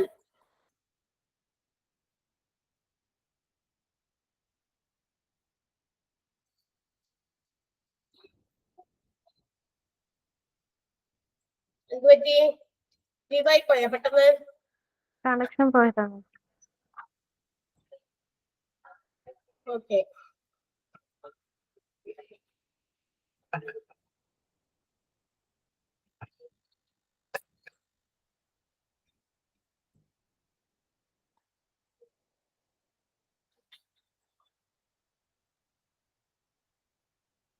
അപ്പോ ഏറ്റവും മുകളിലുള്ള നഴ്സിംഗ് ഡയറക്ടർ ആണ് എന്ത് ചെയ്യുന്നത്? Directions to the nursing staff. Nursing സ്റ്റാഫിന് വേണ്ട ഡയറക്ഷൻസ് ഒക്കെ കൊടുക്കുക. അപ്പൊ ഇങ്ങനെ ചെയ്യണം, നഴ്സിംഗ് സ്റ്റാഫ് എന്തൊക്കെയാണോ ചെയ്യേണ്ടത് അങ്ങനെയുള്ള കാര്യങ്ങളെ കുറിച്ച് വിശദമായിട്ടൊക്കെ പറഞ്ഞു കൊടുക്കാം. മാത്രമല്ല ഹെൽത്ത് കെയർ സർവീസസിന്റെ എല്ലാ ആക്ടിവിറ്റീസും കോർഡിനേറ്റ് ചെയ്യുന്നതും നഴ്സിംഗ് ഡയറക്ടറാണ്. നഴ്സിംഗിന്റെ ആ ഒരു ഹെൽത്ത് കെയർ സർവീസസിന് ഹെൽത്ത് സർവീസസ് പ്രൊവൈഡ് ചെയ്യുന്ന കാര്യങ്ങളൊക്കെ കോർഡിനേറ്റ് ചെയ്യാം. അപ്പൊ എന്താണ് നഴ്സിംഗ് ഡയറക്ടർ ചെയ്യുക? Who provides directions to the nursing staff and coordinates the health service. ഇനി ഈ നഴ്സിംഗ് ഡയറക്ടറിന്റെ ഡ്യൂട്ടീസ് എന്തൊക്കെയാണ് എന്ന് ചോദിച്ചു കഴിഞ്ഞാൽ, സൂപ്പർവൈസിങ് ഓൾ നഴ്സിംഗ് സ്റ്റാഫ്. എല്ലാ നഴ്സിംഗ് സ്റ്റാഫിനെയും ഇങ്ങനെ ഇടയ്ക്കിടയ്ക്ക് ഇങ്ങനെ സൂപ്പർവൈസ് ചെയ്തുകൊണ്ടിരിക്കുക. കാരണം ഏത് ജോലി ചെയ്യുന്നവരായാലും ഒരിത്തിരി നേരം നമ്മളൊന്ന് കണ്ണുവെട്ടിച്ചാൽ എന്ത് പറ്റും? അവിടെയൊക്കെ ഉഴപ്പ് കാണിക്കുന്ന ആൾക്കാരുള്ള ജോലിക്കാരൊക്കെ നമ്മുടെ വീടുകളിലൊക്കെ നമുക്കറിയാലോ, എന്തെങ്കിലും പണിക്കൊക്കെ കുറച്ച് ആൾക്കാരെയൊക്കെ പിടിച്ചു നിർത്തിയാൽ ആളുകളുടെ എണ്ണം കൂടുന്നതനുസരിച്ചിട്ടേ പണിയിൽ ഉഴപ്പുകളും കൂടാൻ സാധ്യതയുണ്ട്. കാരണം നമ്പർ ഓഫ് പേഴ്സൺസ് കൂടുമ്പോ ഒത്തിരി ആളുകളുണ്ടല്ലോ ചെയ്യാൻ. അപ്പൊ വർക്കുകൾ ചെയ്യുന്ന ആളുകളുടെ ഇഫക്റ്റീവായിട്ട് വർക്ക് ചെയ്തുകൊണ്ടിരിക്കുന്ന ആളുകൾ പതുക്കുന്ന ഡൗൺ ആണ്. കാരണം അവരും ഉണ്ടല്ലോ ചെയ്യാനായിട്ട് കൂടെ എന്ന് വിചാരിച്ചിട്ട്. അപ്പൊ ഇതുപോലെ തന്നെ നമ്മുടെ നഴ്സിംഗ് എന്ന് പറയുന്നത് ഒരു ലാർജ് ഒരു ഗ്രൂപ്പാണ്. ഒരു ഹോസ്പിറ്റലിലെ ഏറ്റവും വലിയ ഡിപ്പാർട്ട്മെന്റ് ആണ് നഴ്സിംഗ് ഡിപ്പാർട്ട്മെന്റ് എന്ന് പറയുന്നത്. അപ്പൊ അതുകൊണ്ട് തന്നെ അവിടെ പല രീതിയിലുള്ള ചീറ്റിംഗ് ഒക്കെ നടക്കാൻ സാധ്യതയുണ്ട്. ചിലപ്പോൾ കുറച്ചു നേരം കണ്ടില്ല എന്ന് വെക്കുക, അല്ലെങ്കിൽ അവിടെ മാറിയിരിക്കുക, അങ്ങനെയൊക്കെ വരാൻ സാധ്യതയുണ്ട്. അപ്പൊ ഡ്യൂട്ടീസ് ഒക്കെ നഴ്സിംഗ് ഡയറക്ടർ ആണ് ഇതൊക്കെ സൂപ്പർവൈസ് ചെയ്യുന്നത്. മാത്രമല്ല looking after patient care as well as administrative functions, അതായത് പേഷ്യന്റ് കെയർ എത്രത്തോളം ഇവർ ചെയ്യുന്നുണ്ട് എന്നും അവരെ നോക്കി മനസ്സിലാക്കുക. മാത്രമല്ല മറ്റ് ചില ഭരണപരമായ ചില ഫംഗ്ഷൻസ് ഇവർ ചെയ്യുന്നുണ്ട്. സച്ച് ആസ് റെക്കോർഡ് കീപ്പിംഗ്, ചില റെക്കോർഡുകൾ കീപ്പ് ചെയ്യണം അവർക്ക് അവരുടേതായ രീതിയിൽ. നഴ്സുമാരെ സംബന്ധിക്കുന്ന റെക്കോർഡുകളൊക്കെ ആകാം. പിന്നെ ബഡ്ജറ്റിംഗ്, നഴ്സസിന് വേണ്ട ചില കാര്യങ്ങളെ കുറിച്ചുള്ള ബഡ്ജറ്റുകൾ തയ്യാറാക്കുക. ഇതൊക്കെ നഴ്സിംഗ് ഡയറക്ടറുടെ ജോലിയാണ്. ഇനി at minimum they require coworkers, ഇനി ഇവരൊപ്പം തന്നെ ചില കോവർക്കേഴ്സ് ഒക്കെ അവരെ സഹായിക്കാനായിട്ടുണ്ടാകും. Or bachelor degree of nursing along with at least 10 years of experience. ഈ നഴ്സിംഗ് ഡയറക്ടർ ആകാനായിട്ട് ഏകദേശം 10 വർഷത്തെ എക്സ്പീരിയൻസ് അങ്ങനെയുള്ള നഴ്സിംഗ് ഇത്തരം ഡീംഡ് ഫോംസ്, അതുപോലെ നഴ്സിംഗിന്റെ മാത്രമല്ല മറ്റേതെങ്കിലും തരത്തിലുള്ള മറ്റേതുപോലെയുള്ള ഓർഗനൈസേഷൻസിലൊക്കെ അതിന്റെ ഒരു ഇതായിട്ടുള്ള ഓർഗനൈസേഷൻസിലൊക്കെ വർക്ക് ചെയ്ത് ഏകദേശം 10 വർഷത്തെ എക്സ്പീരിയൻസ് കൂടി ഉള്ള ആളായിരിക്കണം ഈ നഴ്സിംഗ് ഡയറക്ടർ എന്ന് പറയുന്നത്. അപ്പൊ നഴ്സസിനെ സൂപ്പർവൈസ് ചെയ്യാം, അവരുടെ എന്താ പറയാ പേഷ്യന്റ് കെയർ ലുക്ക് ആഫ്റ്റർ ചെയ്യുക, പിന്നെ എന്താണ് അഡ്മിനിസ്ട്രേഷൻ ഫംഗ്ഷൻസ് ആയിട്ടുള്ള റെക്കോർഡ് കീപ്പിംഗ്, ബഡ്ജറ്റിംഗ് തയ്യാറാക്കുക എന്നുള്ളതൊക്കെ നഴ്സിംഗ് ഡയറക്ടറുടെ ജോലിയാണ്. 10 വർഷത്തെ എക്സ്പീരിയൻസ് വേണം എന്നുള്ളതാണ് അദ്ദേഹത്തിന്റെ ഒരു ക്വാളിഫിക്കേഷൻ. ഇനി അങ്ങനെയാണെങ്കിൽ what are the responsibilities and duties which is provided by the nursing director? Nursing director നൽകേണ്ട ഉത്തരവാദിത്തങ്ങളും കടമകളൊക്കെ എന്തൊക്കെയാണ്? ഒന്ന്, to direct, oversee and evaluate all nursing staff. നമ്മൾ മോളി പറഞ്ഞ പോലെ തന്നെ എല്ലാ നഴ്സിംഗ് സ്റ്റാഫിനെയും ഡയറക്റ്റ് ചെയ്യുക, കാര്യങ്ങളൊക്കെ പറഞ്ഞ് മനസ്സിലാക്കി ഇന്ന കാര്യങ്ങൾ ചെയ്യണമെന്ന് പറഞ്ഞു കൊടുക്കുക. ഓവർസീ ചെയ്യുക, അവരെ ഇടയ്ക്കിടയ്ക്ക് നോക്കേണ്ടി വരും. അവരുടെ ജോലികളൊക്കെ ഇവാലുവേറ്റ് ചെയ്യുക, വിലയിരുത്തുക. ഓക്കെ. പിന്നെ to guide staffing procedure, staffing പ്രൊസീജിയറിൽ ഒരു ഗൈഡൻസ് കൊടുക്കണം. സ്റ്റാഫിംഗ് നമ്മൾ ഈ പാഠത്തിന്റെ തുടക്കം പഠിച്ചില്ലേ, എന്താണ് സ്റ്റാഫിംഗ് എന്ന്? നല്ല എഫിഷ്യന്റ് ആയിട്ടുള്ള ജോലിക്കാരെ കണ്ടെത്തുക, അവരെ അപ്പോയിന്റ് ചെയ്യുക, അങ്ങനെയുള്ള കാര്യങ്ങളൊക്കെയാണ്. അപ്പൊ ഇന്റർവ്യൂസ് നടത്തിയൊക്കെ അങ്ങനെ സെലക്ട് ചെയ്യണം, സെലക്ഷൻസ് ഒക്കെ നടത്തുക. അപ്പൊ ആ സെലക്ഷൻസ് നടത്തുന്ന സമയത്ത് നഴ്സിംഗ് ഡയറക്ടറുടെ ഒരു പങ്ക് അവിടെയും ആവശ്യമുണ്ട്. അപ്പൊ സ്റ്റാഫിംഗ് പ്രൊസീജിയറിൽ ഇവരെ സഹായിക്കണം. To set long term goal for the ensuring department, ഇത് നഴ്സിംഗ് ഡിപ്പാർട്ട്മെന്റില് വരുന്ന എന്താ പറയാ അവിടെ വരുന്ന കാര്യങ്ങളൊക്കെ ഇല്ലേ, അതിന്റെയൊക്കെ ഒരു ലോങ് ടേം ഗോൾ സെറ്റ് ചെയ്യുക. വളരെ ദീർഘകാല ഒരു എന്താ പറയാ ലക്ഷ്യം അവര് ഉണ്ടാക്കുക എന്നുള്ളതും നഴ്സിംഗ് ഡയറക്ടർ. അതായത് നമ്മുടെ നഴ്സിംഗ് ഡിപ്പാർട്ട്മെന്റിൽ ഇന്ന കാര്യങ്ങളൊക്കെയാണ് നമ്മൾ സാധ്യമാക്കാൻ പോകുന്നത്, നമ്മൾ ഇന്ന ലക്ഷ്യത്തോടു കൂടിയാണ് മുന്നേറാൻ പോകുന്നത്. വലിയ ലോങ് ടേം ആണ്, അല്ലെങ്കിൽ ഒരു 3 മാസത്തേക്ക് 1 മാസത്തേക്ക് 6 മാസത്തേക്കുള്ള കാര്യങ്ങളല്ല സെറ്റ് ചെയ്യേണ്ടത്. ലോങ് ടേം ഗോളാണ് സെറ്റ് ചെയ്യേണ്ടത്. അത് ഇദ്ദേഹത്തിന്റെ ഡ്യൂട്ടിയാണ്. Arrange and coordinate admission, nursing and patient care procedure, എന്താ പറയാ നമ്മുടെ പേഷ്യന്റ് കെയറുമായി ബന്ധപ്പെട്ട ആളുകളെ അഡ്മിറ്റ് ചെയ്യുന്നതിനും നഴ്സിംഗ് കൊടുക്കുന്നതിനെയും പേഷ്യന്റ് കെയറിംഗിന്റെ അടിസ്ഥാനത്തിലുള്ള കാര്യങ്ങളൊക്കെ അറേഞ്ച് ചെയ്യുകയും അതൊക്കെ കോർഡിനേറ്റ് ചെയ്യുന്നതും നഴ്സിംഗ് ഡയറക്ടർ ആണ്. Settle issues and problems, both departmental issues and patient issues. ഇനി നഴ്സിംഗ് ഡിപ്പാർട്ട്മെന്റില് നഴ്സുമാർ തമ്മിലുള്ള അല്ലെങ്കിൽ പേഴ്സണൽ ആയിട്ടോ അല്ലാതെയുള്ള എന്തെങ്കിലും തരത്തിലുള്ള ഇഷ്യൂസോ മറ്റു കാര്യങ്ങളോ പ്രോബ്ലംസ് ഒക്കെ ഉണ്ടെങ്കിൽ അതൊക്കെ സെറ്റിൽ ചെയ്യേണ്ടത് നഴ്സിംഗ് ഡയറക്ടറാണ്. അവർ മാത്രമല്ല പ്രശ്നം ഉണ്ടാക്കുക, പുറത്ത് പേഷ്യന്റുമായി ബന്ധപ്പെട്ട എന്തെങ്കിലും ഇഷ്യൂസ് ഉണ്ടെങ്കിലും സെറ്റിൽ ചെയ്യേണ്ടത് നഴ്സിംഗ് ഡയറക്ടർ തന്നെയാണ്. അപ്പൊ പ്രശ്നങ്ങൾ ഉണ്ടാവുമല്ലോ എവിടെയും, നഴ്സസ് തമ്മിലുണ്ടാകാം, പേഷ്യൻസുമായിട്ട് നഴ്സസ് തമ്മിലുണ്ടാകാം. അപ്പൊ ഇത്തരം പ്രോബ്ലംസ് ഒക്കെ വരുമ്പോ എന്താ പറയാ സെറ്റിൽ ചെയ്യേണ്ട ഒരു റെസ്പോൺസിബിലിറ്റി നഴ്സിംഗ് ഡയറക്ടറുടേതാണ്. പിന്നെ റിപ്പോർട്ട് ടു അപ്പർ മാനേജ്മെന്റ്, ആവശ്യ സമയങ്ങളിൽ നഴ്സിംഗ് ഡിപ്പാർട്ട്മെന്റിനെ സംബന്ധിക്കുന്ന കാര്യങ്ങളെ കുറിച്ച് ഒരു റിപ്പോർട്ട് മുകളിലെ, അതായത് തനിക്ക് മുകളിലുള്ള മാനേജ്മെന്റിനെ എത്തിക്കുക അല്ലെങ്കിൽ അവരിലേക്ക് കൈമാറുക എന്നുള്ളതും ഈ ഒരാളുടെ റെസ്പോൺസിബിലിറ്റിയാണ്. അപ്പൊ നഴ്സിംഗ് ഡയറക്ടർ ആരാണ്, എന്താണ്, എന്തൊക്കെയാണ് അവരുടെ ഡ്യൂട്ടീസ്, ആരാണെന്ന് വെച്ച് കഴിഞ്ഞാൽ who provides directions to nursing staff and coordinates health services, health care സർവീസസിനെ കോർഡിനേറ്റ് ചെയ്യുക, നഴ്സിംഗ് സ്റ്റാഫിന് വേണ്ടത്ര ഡിറക്ഷൻസ് കൊടുക്കുക എന്നുള്ളതാണ് നഴ്സിംഗ് ഡയറക്ടർ ചെയ്യുന്നത്. മാത്രമല്ല they have to supervise all nursing staff, എല്ലാ നഴ്സിംഗ് സ്റ്റാഫിനെ സൂപ്പർവൈസ് ചെയ്യാം, ലുക്ക് ആഫ്റ്റർ പേഷ്യന്റ് കെയർ നോക്കുക, അഡ്മിനിസ്ട്രേറ്റീവ് ഫംഗ്ഷൻസ് ആയിട്ടുള്ള റെക്കോർഡ് കീപ്പിങ്ങും ബഡ്ജറ്റിങ്ങും തയ്യാറാക്കുക എന്നുള്ളത് ഒക്കെ നഴ്സിംഗ് ഡയറക്ടർ ചെയ്യുന്നതാണ്. അദ്ദേഹത്തിന് പ്രധാനമായിട്ടും ഈ പറയുന്ന 6 റെസ്പോൺസിബിലിറ്റീസ് ആൻഡ് ഡ്യൂട്ടീസ് ആണ് ഉള്ളത്. ക്ലിയർ ആയോ? ഇവിടെ വരെ നഴ്സിംഗ് ഡയറക്ടർ എന്ന് പറയുന്ന ടോപ്പിലെ ഹൈറാർക്കിയാണ്, അധികാര ശ്രേണിയിലെ ഏറ്റവും മുകളിൽ വരുന്ന ആളെയാണ് നമ്മളിപ്പോ പരിചയപ്പെട്ടത്, നഴ്സിംഗ് ഡയറക്ടർ. ഹൈറാർക്കി മറക്കരുത്, അതങ്ങനെ തന്നെ പഠിച്ചു വെക്കണം. ഡയറക്ടർ ഇനി അടുത്തത് നമ്മൾ പഠിക്കാൻ പോകുന്ന ആരെ കുറിച്ചായിരിക്കും? നഴ്സിംഗ് സൂപ്പറിൻറ്റൻഡന്റിനെ കുറിച്ചാണ്. അതിന് മുമ്പ് ഒന്ന് ജസ്റ്റ് വായിച്ചു.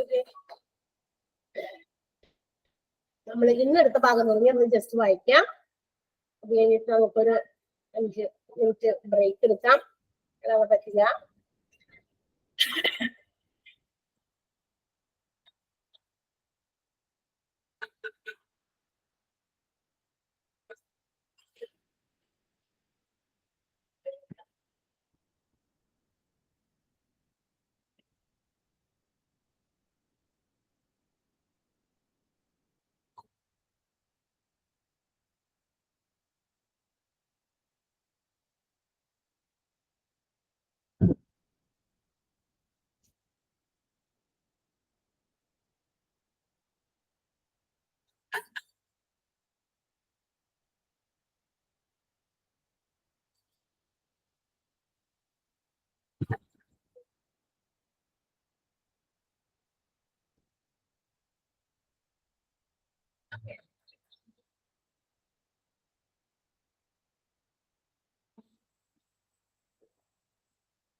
ഓക്കെ, 5 മിനിറ്റ് നമുക്ക് ബ്രേക്ക് ചെയ്തിട്ട് വരാം കേട്ടോ.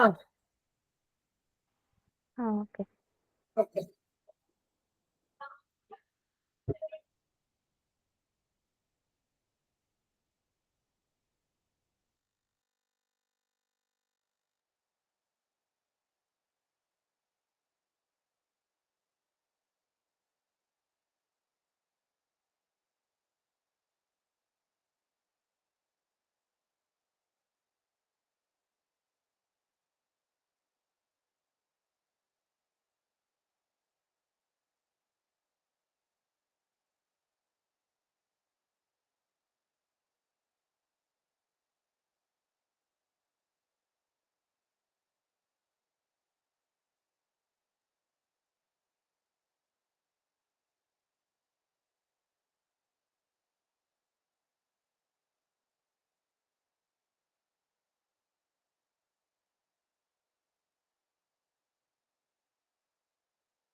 ഓക്കെ അശ്വിനി, നമുക്ക് അടുത്ത ഭാഗത്തേക്ക് കടക്കാം.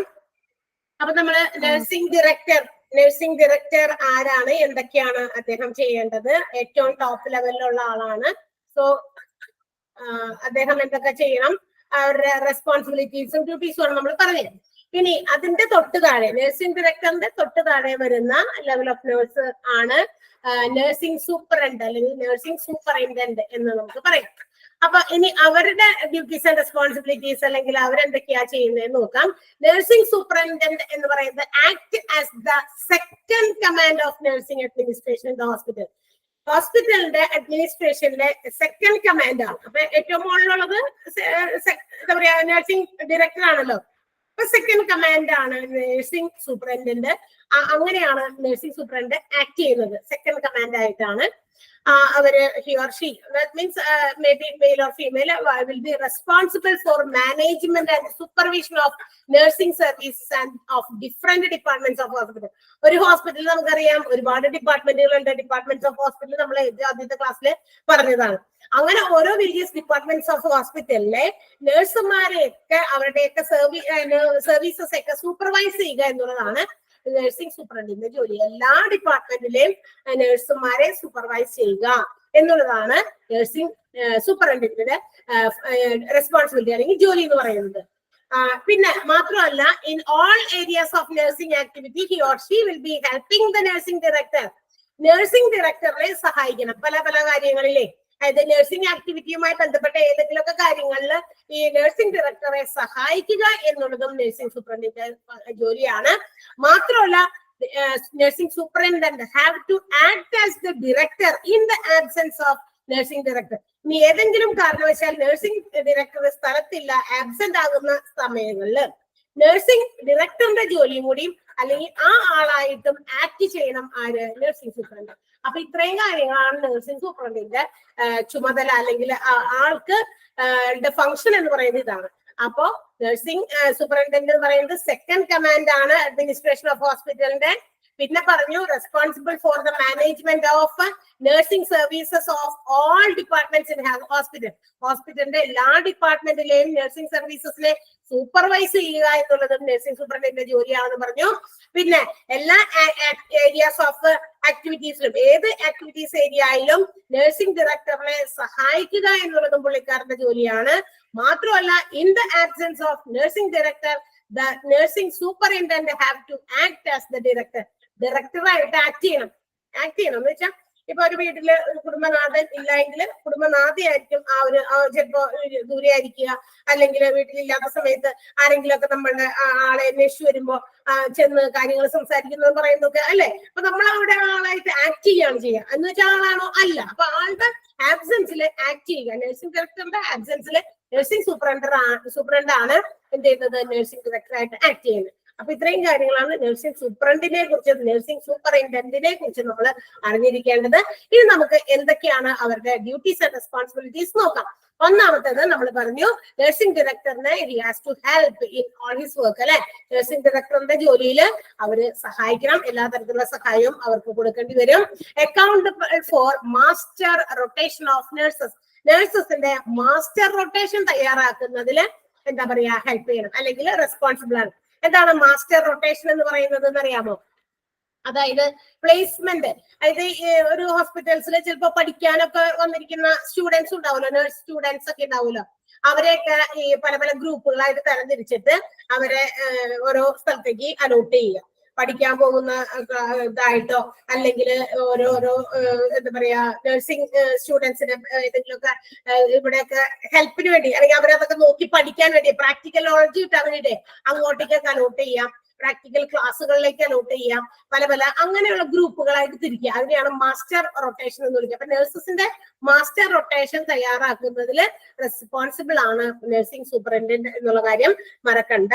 അപ്പൊ മാസ്റ്റർ റൊട്ടേഷൻ എന്താണെന്ന് ജസ്റ്റ് ഒന്ന് പറഞ്ഞെന്ന് മാത്രമേ ഉള്ളൂ. അതായത് പ്ലേസ്മെന്റ് നടത്തുക, സ്റ്റുഡൻസിനെയും നഴ്സസിനെയൊക്കെ അവിടെ ഇവിടെയൊക്കെ പ്ലേസ് ചെയ്യുക. ചിലപ്പോ കുട്ടികളെ സ്റ്റുഡൻസ് ആണെങ്കിൽ അവരെ ക്ലാസ്സിലേക്കോ പ്രാക്ടിക്കൽ ക്ലാസ്സിലേക്കോ അല്ലെങ്കിൽ തിയററ്റിക്കൽ ക്ലാസ്സിലേക്കോ ബ്ലോക്കിലേക്കോ അല്ലെങ്കിൽ മറ്റേതെങ്കിലും ഒക്കെ ലാബിലേക്കോ ക്ലിനിക്കിലേക്കോ ഒക്കെ പോസ്റ്റ് ചെയ്യുക. ആ ഒരു പ്ലേസ്മെന്റ് പോസ്റ്റിംഗ് കൊടുക്കുന്നതിനെയാണ് നമ്മൾ മാസ്റ്റർ റൊട്ടേഷൻ എന്ന് വിളിക്കുക. അതൊക്കെ അപ്പൊ എഴുതി വെക്കണം. കാരണം ഏതെങ്കിലും കാരണവശാൽ ഏതെങ്കിലും സ്ഥലത്തൊക്കെ ചില പ്രശ്നങ്ങളൊക്കെ ഉണ്ടാവുമല്ലോ, പേഷ്യൻസിനെ കൈകാര്യം ചെയ്യുന്നതാണ്, ചില ഇഷ്യൂസ് ഒക്കെ ഉണ്ടാകും. അപ്പൊ ആ സമയത്ത് അവിടെ റെസ്പോൺസിബിൾ ആയിട്ടുണ്ടായിരുന്ന നേഴ്സ് ആരാണ്, അവിടെ നിന്നിരുന്ന ആൾക്കാർ ആരൊക്കെയാണെന്നൊക്കെ നമ്മൾ അവിടെ നോട്ട് ചെയ്ത് വെച്ചാൽ മാത്രമേ ഇന്ന ടൈമിൽ ആരായിരുന്നു അപ്പൊ അവർക്കാണ് അതിന്റെ റെസ്പോൺസിബിലിറ്റി മുഴുവൻ. ഒരു പേഷ്യന്റിനെ കെയർ ചെയ്യാനായിട്ട് ഒരു നഴ്സിനെ അപ്പോയിന്റ് ചെയ്തിട്ടുണ്ട്. ആ ഒരു പ്രസൻസിൽ തന്നെ അവിടെ എന്തെങ്കിലും സംഭവിച്ചു, നഴ്സ് ഇല്ലാതിരുന്ന സമയത്താണ് സംഭവിച്ചത് എന്ന് വിചാരിക്കാം. അപ്പൊ അവിടെ ഉണ്ടായിരുന്ന അലോട്ട് ചെയ്തിരുന്ന അപ്പോയിന്റ് ചെയ്തിരുന്ന നഴ്സ് എവിടെ എന്ന ചോദ്യം വരും. Who was the responsible nurse? ആ സമയത്ത് ആരായിരുന്നു അതിന്റെ റെസ്പോൺസിബിലിറ്റി ഉണ്ടായിരുന്ന നഴ്സ് ആരാണ് ചോദ്യം വരും. അപ്പൊ കറക്റ്റ് ആയിട്ട് അത് പേര് കൊടുക്കേണ്ടി വരും. അപ്പൊ മാസ്റ്റർ റൊട്ടേഷനിൽ നോക്കി അറിയാൻ പറ്റും ആരായിരുന്നു ആ സമയത്ത് അവിടെ നിർത്തിയ. മനസ്സിലായോ അശ്വിനി എന്താണ് മാസ്റ്റർ റൊട്ടേഷൻ എന്ന് പറഞ്ഞാൽ? അപ്പൊ അതാണ് നമ്മുടെ സ്കൂളുകളിലൊക്കെ ആണെങ്കിൽ ഇതേപോലെ തന്നെ കാലത്ത് വരുമ്പോഴായിരിക്കും ചിലപ്പോൾ ഏതെങ്കിലും ടീച്ചേഴ്സ് ക്ലാസ്സുകളിൽ ആബ്സെന്റ് ആണ്. അപ്പൊ ക്ലാസ്സുകളിലേക്ക് പോകാൻ അപ്പൊ ടൈം ടേബിൾ ഉണ്ട്, ടീച്ചർക്ക് ആ ക്ലാസ്സിലെ ടൈം ടേബിളിൽ ഇട്ടിട്ടുണ്ട്. അപ്പൊ ആ ടീച്ചർ ഇല്ലെങ്കിൽ വേഗം തന്നെ നമ്മൾ അവിടെ മാറ്റിയിട്ട് ആരെങ്കിലും ഒക്കെ അലോട്ട് ചെയ്യണം. അല്ലെങ്കിൽ പിള്ളേരൊക്കെ ഇന്നത്തെ പണ്ടൊക്കെ പിന്നെയും പിള്ളേരൊക്കെ അടങ്ങി ഒതുങ്ങിയൊക്കെ ഇരിക്കും. വേറെ കാര്യങ്ങൾ സംസാരിക്കാൻ അധികവും ഈ ലോകത്തിന് അധികം കാര്യങ്ങളെ കുറിച്ച് നമുക്ക് അറിവില്ല, ജ്ഞാനമില്ലായിരുന്നു അന്നത്തെ കാലത്തൊക്കെ. ഒത്തിരി വിഷയങ്ങളെ കുറിച്ച് സംസാരിക്കാൻ നമുക്ക് കാര്യങ്ങളില്ലായിരുന്നു. എന്തെങ്കിലുമൊക്കെ കുഞ്ഞു കുഞ്ഞു കാര്യങ്ങളൊക്കെ സംസാരിക്കാം. ഇന്ന് ഒരു ഇത്തിരി ഇടങ്ങാൻ കൊടുത്താൽ ഒന്ന് ടീച്ചർ ഒന്ന് സൈലന്റ് ആയാൽ അപ്പൊ അവർക്ക് സംസാരിക്കാൻ നൂറുകൂട്ടം കാര്യങ്ങളുണ്ട് ഈ പ്രപഞ്ചത്തിന്റെ കീഴില്. അവർക്ക് അതിന് സഹായിയായിട്ട് ഒരുപാട് കാര്യങ്ങളുണ്ട്. ഇന്ന് ഗൂഗിളും ഒക്കെ ഉള്ളതുകൊണ്ട് ഒത്തിരി കാര്യങ്ങൾ അവർ സെർച്ച് ചെയ്ത് സ്വന്തമായിട്ട് കണ്ടുപിടിക്കും. പുസ്തകത്തിലെ കാര്യങ്ങളോട് വലിയ താല്പര്യമൊന്നും കുട്ടികൾക്കില്ല. അപ്പൊ ആ ഒരു കിട്ടുന്ന സമയത്ത് മറ്റു പല കാര്യങ്ങളും തിരക്ക് പിടിച്ച് അന്വേഷിച്ച് മനസ്സിലാക്കുക എന്നുള്ളതാണ്. അപ്പൊ അങ്ങനെ വരുമ്പോ എന്ത് ചെയ്യും, പിള്ളേരൊക്കെ കിടന്ന് ഒച്ചപ്പാട് ഉണ്ടാകാതിരിക്കാൻ വേണ്ടിയിട്ട് ടീച്ചേഴ്സിനെ അലോട്ട് ചെയ്ത് ഏതെങ്കിലുമൊക്കെ അതിലേക്ക് നോക്കും അല്ലെ. അപ്പൊ അതൊക്കെ കറക്റ്റ് ആയിട്ട് അത് ചെയ്തു വെക്കണം. ആദ്യമേ തന്നെ അത് റെക്കോർഡ് ചെയ്ത് സൂക്ഷിച്ചു വെക്കും അല്ലെ. അപ്പൊ അതുപോലെ തന്നെ നഴ്സസിന്റെ കാര്യത്തിലാകുമ്പോൾ കുറച്ചുകൂടി ഒത്തിരി വാല്യുബിൾ ആയിരിക്കണം. അപ്പൊ മാസ്റ്റർ റൊട്ടേഷൻസ് തയ്യാറാക്കുന്നത് നഴ്സിംഗ് സൂപ്പറിൻറ്റൻഡന്റ് ആണ്. Check and confirm the duty roster of staff nurses prepared by nursing incharge. തൊട്ട് താഴെ വരുന്ന നഴ്സിംഗ് ഇൻചാർജ് തയ്യാറാക്കുന്ന എന്താ പറയാ ഡ്യൂട്ടി റോസ്റ്റർ ഉണ്ട്. ഡ്യൂട്ടി റോസ്റ്റർ നഴ്സുമാരുടെ ഡ്യൂട്ടി റോസ്റ്റർ ഉണ്ട്. അത് ചെക്ക് ചെയ്യണം, കൺഫേം ചെയ്യണം. എന്താണ് അപ്പൊ ഡ്യൂട്ടി റോസ്റ്ററും മാസ്റ്റർ റൊട്ടേഷനും തമ്മിൽ ക്ലാഷ് ആകരുത്. ഡ്യൂട്ടി റോസ്റ്റർ എന്ന് പറയുന്നത് ഒരു സിസ്റ്റമാറ്റിക് റിപ്രസെന്റേഷൻ ആണ്. എന്താണെന്ന് പറയാമോ? Of the available nurses distribution round the clock. അതായത് നമുക്ക് അവൈലബിൾ ആയിട്ടുള്ള നഴ്സസ്, ഇപ്പൊ ഒരു 10 നഴ്സുമാരുണ്ട്, ചെറിയ ഹോസ്പിറ്റലാണ്. ഈ 10 നഴ്സസിനെയൊക്കെ അവരുടെ ഷിഫ്റ്റുകളൊക്കെ വെരിഫൈ ചെയ്ത് കൊടുക്കുക. ഏതൊക്കെ ഷിഫ്റ്റിൽ ആരൊക്കെ വരണം, കാലത്ത് മോർണിംഗ് ഷിഫ്റ്റിൽ ആരാണ്, ഈവനിങ് ഷിഫ്റ്റിൽ ആരാണ്. അപ്പൊ അതൊക്കെ കൃത്യമായിട്ട് സിസ്റ്റമാറ്റിക് ആയിട്ട് എന്താ പറയാ തടവില്ലാതെ റൗണ്ട് ദ ക്ലോക്ക് എന്ന് പറഞ്ഞേക്കണേ. 24 hours വർക്കിംഗ് ആയിട്ടുള്ള ഹോസ്പിറ്റൽസ് ആണ്. എപ്പോഴും എന്തായാലും 24 hours ആണ് എല്ലാ ഹോസ്പിറ്റൽസും. അപ്പൊ ഈ 24 മണിക്കൂറും നമ്മൾ അവിടെ നഴ്സുമാരെ അപ്പോയിന്റ് ചെയ്യണം വേണ്ടേ. അപ്പൊ ആ റൗണ്ട് ദ ക്ലോക്കില് ഈ നഴ്സസിനെ നമ്മൾ എന്ത് ചെയ്യാം, സിസ്റ്റമാറ്റിക് ആയിട്ട് ഒരു നല്ല രീതിയിൽ റെപ്രസെന്റ് ചെയ്ത് അവർക്ക് ജോലികൾ ഡിസ്ട്രിബ്യൂട്ട് ചെയ്ത് കൊടുക്കുക, ഷിഫ്റ്റുകളൊക്കെ കൃത്യമായിട്ട് കൊടുക്കുക. അതിനെയാണ് നമ്മൾ ഡ്യൂട്ടി റോസ്റ്റർ എന്ന് വിളിക്കുക. അപ്പൊ ഡ്യൂട്ടി റോസ്റ്റർ ചെക്ക് ചെയ്യുക, കൺഫേം ചെയ്യുക. നഴ്സിംഗ് ഇൻചാർജ് ആണ് ഈ ഡ്യൂട്ടി റോസ്റ്റർ തയ്യാറാക്കണേ. മനസ്സിലായോ? ഇന്ന നഴ്സ് ഇത്ര സമയം മുതൽ മോർണിംഗ് 8 to ഈവനിങ് 6 വരെ, അതിനുശേഷം ഈവനിങ് 6 മുതൽ നെക്സ്റ്റ് ഡേ മോർണിംഗ് 8 വരെ ഇന്ന നഴ്സ്. അപ്പൊ അതൊക്കെ ഒരാഴ്ചത്തേക്കുള്ളതൊക്കെ ഇങ്ങനെ ചിലപ്പോൾ തയ്യാറാക്കി വെക്കേണ്ടി വരും. പെട്ടെന്ന് ഉണ്ടാകുന്ന ചില മാറ്റങ്ങൾ മാറ്റേണ്ടി വരുമായിരിക്കും. പക്ഷെ എങ്കിലും ഈ ഡ്യൂട്ടി റോസ്റ്റർ നഴ്സിംഗ് ഇൻചാർജ് തയ്യാറാക്കും. നഴ്സിംഗ് ഇൻചാർജ് തയ്യാറാക്കുന്ന ഡ്യൂട്ടി റോസ്റ്റർ ചെക്ക് ചെയ്യുക. എന്താണ് ചെക്ക് ചെയ്യുന്നതിന്റെ അർത്ഥം? ശരിയാണോ, അല്ലെങ്കിൽ ഏതെങ്കിലും നഴ്സുമാർ ഇന്നിപ്പോ ഇല്ലാത്തതോ അല്ലെങ്കിൽ ക്ലാഷ് വരുന്നതോ ഒക്കെ ഉണ്ടോ എന്ന് നോക്കേണ്ടി വരും. മോർണിംഗിലും നാളെ വീണ്ടും ഈവനിങ്ങിലും അവർ ഇട്ടിട്ടുണ്ടോ, പേരുകളൊക്കെ മാറിയൊക്കെ വരുന്ന മനുഷ്യരല്ലേ, അവസ്ഥകൾ മാറുന്നതനുസരിച്ച് അപ്പൊ റിലേ ഒക്കെ പോയി കഴിഞ്ഞാൽ എന്താ എഴുതിയിരിക്കണമെന്ന് പറയാൻ പറ്റില്ല. അപ്പൊ അതൊക്കെ ചെക്ക് ചെയ്യുക, അതിന് കൺഫർമേഷൻ കൊടുക്കുക. അതും നമ്മുടെ നഴ്സിംഗ് സൂപ്പർവൈസറിന്റെ ജോലിയാണ്. Accountable to receive report from the night supervisor. ഇനി നൈറ്റിലൊക്കെ ആരെങ്കിലും നൈറ്റ് സൂപ്പർവൈസേഴ്സ് ഉണ്ടാവുമല്ലോ, രാത്രിയില് സൂപ്പർവിഷൻ ഡ്യൂട്ടീസ് ഒക്കെ ഏൽപ്പിച്ചു കൊടുത്തിട്ടുണ്ടാകും. അപ്പൊ അവര് എന്തെങ്കിലുമൊക്കെ റിപ്പോർട്ടുകളൊക്കെ രാത്രിയിലത്തെ ചില കാര്യങ്ങളൊക്കെ റിപ്പോർട്ട് ചെയ്ത് വെച്ചിട്ടുണ്ട്. അതൊക്കെ വാങ്ങിക്കുക, അതിന് വാങ്ങിച്ച് സ്വീകരിച്ച് അതൊക്കെ ചെക്ക് ചെയ്യാം. Organise staff meeting regularly. Nursing സൂപ്രണ്ടാണ് നഴ്സുമാർക്ക് വേണ്ടിയിട്ടുള്ള സ്റ്റാഫ് മീറ്റിംഗ് എന്ത് ചെയ്യേണ്ടത്, റെഗുലർ ആയിട്ട് കണ്ടക്ട് ചെയ്യേണ്ടത്, ഓർഗനൈസ് ചെയ്യേണ്ടത്. Keep the record of staff statistics in connected with educational programme. ഇനി എഡ്യൂക്കേഷണൽ പ്രോഗ്രാമുകൾ കൊടുക്കുന്ന സമയത്ത് ആരൊക്കെയാണ് പങ്കെടുത്തത്, ഏതൊക്കെ സ്റ്റാഫുകൾ പങ്കെടുത്തു, അതിനെ കുറിച്ചുള്ള റെക്കോർഡുകൾ തയ്യാറാക്കുക. Supervise neatness of the ward with the help of nursing incharge. Nursing ഇൻചാർജിന്റെ സഹായത്തോടു കൂടി തന്നെ വാർഡൊക്കെ വളരെ നീറ്റ് ആണോ, ക്ലീൻ ആണോ എന്നുള്ള കാര്യങ്ങളൊക്കെ സൂപ്പർവൈസ് ചെയ്യുക. Arrange and plan nursing care activities of the wards as per hospital policies and service. ഹോസ്പിറ്റലിന്റെ എന്താ പറയാ പോളിസീസിനും സർവീസസിനും ഒക്കെ എന്താ പറയാ അതിന്റെ അടുത്ത് അതുപോലെ തന്നെ നിന്നുകൊണ്ട് നഴ്സിംഗ് കെയർ ആക്ടിവിറ്റീസ് ഒക്കെ അറേഞ്ച് ചെയ്യുക, പ്ലാൻ ചെയ്യുക. എന്തൊക്കെ നഴ്സിംഗ് കെയർ കൊടുക്കണം, എന്തൊക്കെ അറേഞ്ച്മെന്റുകൾ വരുത്തണം എന്നുള്ളതൊക്കെ, വാർഡുകളിലൊക്കെ എന്തൊക്കെ ചെയ്യണം എന്നുള്ള കാര്യങ്ങളൊക്കെ പുള്ളിക്കാരൻ തന്നെ നഴ്സിംഗ് സൂപ്രണ്ട് ആണ് അതിനെ കുറിച്ചുള്ള കാര്യങ്ങളൊക്കെ തീരുമാനിക്കുന്നത്, അറേഞ്ച് ചെയ്യുന്നത്. അതൊക്കെ നഴ്സിംഗ് സൂപ്രണ്ടിന്റെ റെസ്പോൺസിബിലിറ്റീസ് ആണ്. ക്ലിയർ ആയോ? ഓക്കെ. അപ്പൊ ആ നഴ്സിംഗ് സൂപ്രണ്ട് ഒന്ന് ജസ്റ്റ് ഒന്ന് വായിച്ചു നോക്കിയേ. നഴ്സിംഗ് സൂപ്രണ്ട് എന്താണ്, ആരാണ്, എങ്ങനെയാണ് അവരുടെ റെസ്പോൺസിബിലിറ്റീസ് ഒന്ന് വേഗം വായിക്കാം കേട്ടോ.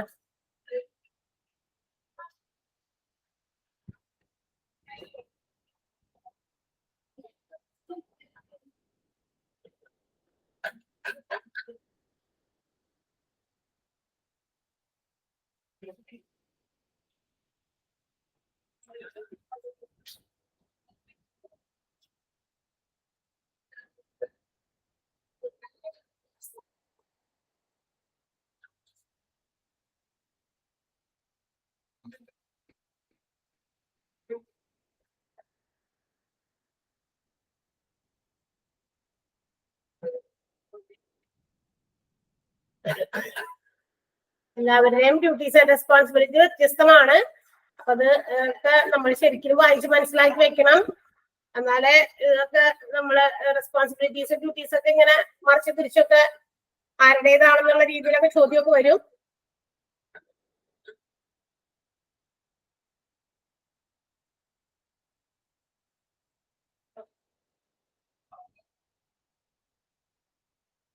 വായിച്ചു കഴിഞ്ഞോ? അപ്പൊ ഒന്ന് നോട്ട് ചെയ്ത് വെക്കാം. ഞാൻ പറയുന്ന 2 പോയിന്റുകൾ, ഒന്ന് ഡ്യൂട്ടി റോസ്റ്റർ, ഒന്ന് മാസ്റ്റർ റൊട്ടേഷൻ നമ്മൾ പറഞ്ഞല്ലോ, അതൊന്ന് എഴുതി വെച്ചേക്ക്. എന്താണെന്നൊന്ന് എഴുതി വെച്ചേക്ക്, അല്ലെങ്കിൽ പിന്നീട് നമുക്ക് മനസ്സിലാവില്ല.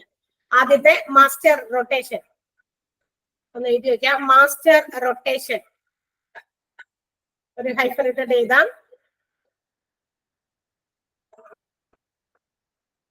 Master rotation. Placement of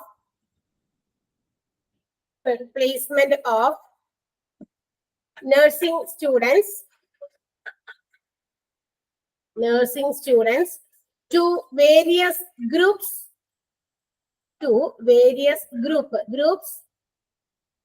comma classes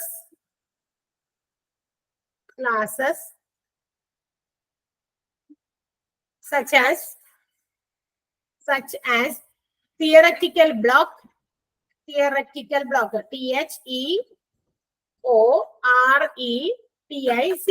theoretical block, comma clinical block, etc. clinical block, etc. അടുത്തത് ഡ്യൂട്ടി റോസ്റ്റർ.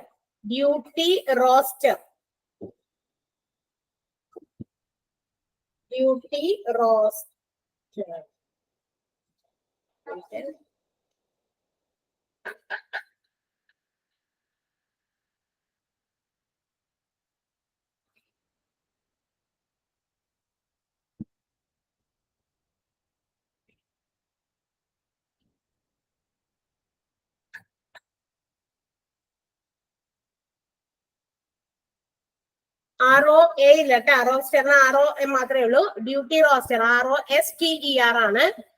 അണ്ടർലൈൻ ചെയ്തിട്ട് ഹൈഫ്രേറ്റഡ് ചെയ്ത A systematic representation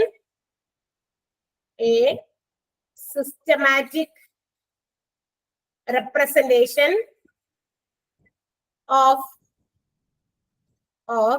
the available nurses, systematic representation of the available nurses distribution round the clock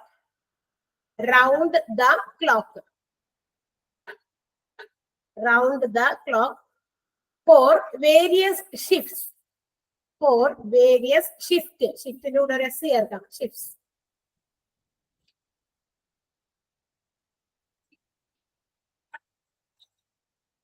okay. അപ്പൊ നമുക്ക് ഇനി അടുത്ത ആളുടെ നോക്കാം. അടുത്തത് തൊട്ട് താഴെ. അപ്പൊ ആദ്യം പറഞ്ഞത് നഴ്സിംഗ് ഡയറക്ടർ ആണ്, തൊട്ട് താഴെ nursing superintendent, and the next one അതിന്റെ തൊട്ട് താഴെ വരുന്ന അധികാര ശ്രേണിയിൽ വരുന്നതാണ് നഴ്സിംഗ് സൂപ്പർവൈസർ. നഴ്സിംഗ് സൂപ്പർവൈസർ ആരാണ്, എന്തൊക്കെയാണ് കാര്യങ്ങൾ നമുക്ക് നോക്കാം. He or she is nursing supervisor is considered as a nursing executive. Nursing executive ആയിട്ടാണ് നമുക്ക് നഴ്സിംഗ് സൂപ്പർവൈസറിനെ കൺസിഡർ ചെയ്യുക.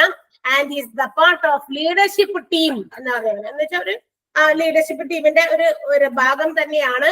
ആൻഡ് ഈസ് കൺസിഡർ, നമ്മൾ നേരത്തെ പറഞ്ഞ നഴ്സിംഗ് എക്സിക്യൂട്ടീവ് ആയിട്ട് കൺസിഡർ ചെയ്യപ്പെടുകയും ഒരു ലീഡർഷിപ്പ് ടീമിലെ ഭാഗമാകുകയും ചെയ്യുന്ന ആളാണ് നഴ്സിംഗ് സൂപ്പർവൈസർ എന്ന് പറയുന്നത്.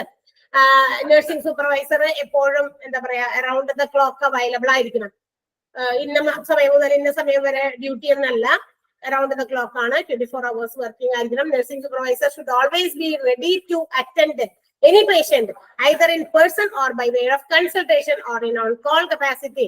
ഏത് സമയം ഏതെങ്കിലും ഒരു പേഷ്യന്റോ മറ്റോ ആരെങ്കിലും ഒക്കെ ആവശ്യപ്പെട്ടാൽ ഒന്നില്ലെങ്കിൽ പേഴ്സണൽ ആയിട്ട് ചെയ്യില്ലാനോ അവരെ കൺസൾട്ട് ചെയ്യാനും അവരെ ഒന്ന് വിളിച്ചാൽ പോലും കോൺടാക്ട് ചെയ്താൽ പോലും അവരുടെ അടുത്തേക്ക് എത്തിപ്പെടാനും കഴിവുള്ള ആളായിരിക്കണം നഴ്സിംഗ് സൂപ്പർവൈസർ എന്ന് പറയുന്നത്. നഴ്സിംഗ് സൂപ്പറിൻറ്റൻഡന്റ് ആണ് നമ്മുടെ നഴ്സിംഗ് സൂപ്പർവൈസറിനെ ഓവർസീ ചെയ്യുന്നത്. എന്ന് വെച്ചാൽ ഇയാള് കറക്റ്റ് ആയിട്ടുള്ള കാര്യങ്ങളൊക്കെ ചെയ്യുന്നുണ്ടോ എന്നുള്ളത് നഴ്സിംഗ് സൂപ്രണ്ട് വീക്ഷിക്കും. മനസ്സിലാക്കാം. നഴ്സിംഗ് സൂപ്രണ്ടിന്റെ എന്താ പറയാ സൂപ്പർവിഷന്റെ കീഴിലുള്ള ആളാണ് നഴ്സിംഗ് സൂപ്പർവൈസർ എന്നുള്ള കാര്യം മറക്കണ്ട. അതൊക്കെ ഇമ്പോർട്ടന്റ് ക്വസ്റ്റ്യൻ ആണ്. Dash oversees the nursing supervisor. Nursing സൂപ്പർവൈസറിനെ ഓവർസീ ചെയ്യുന്ന ആൾ ആരാണ്?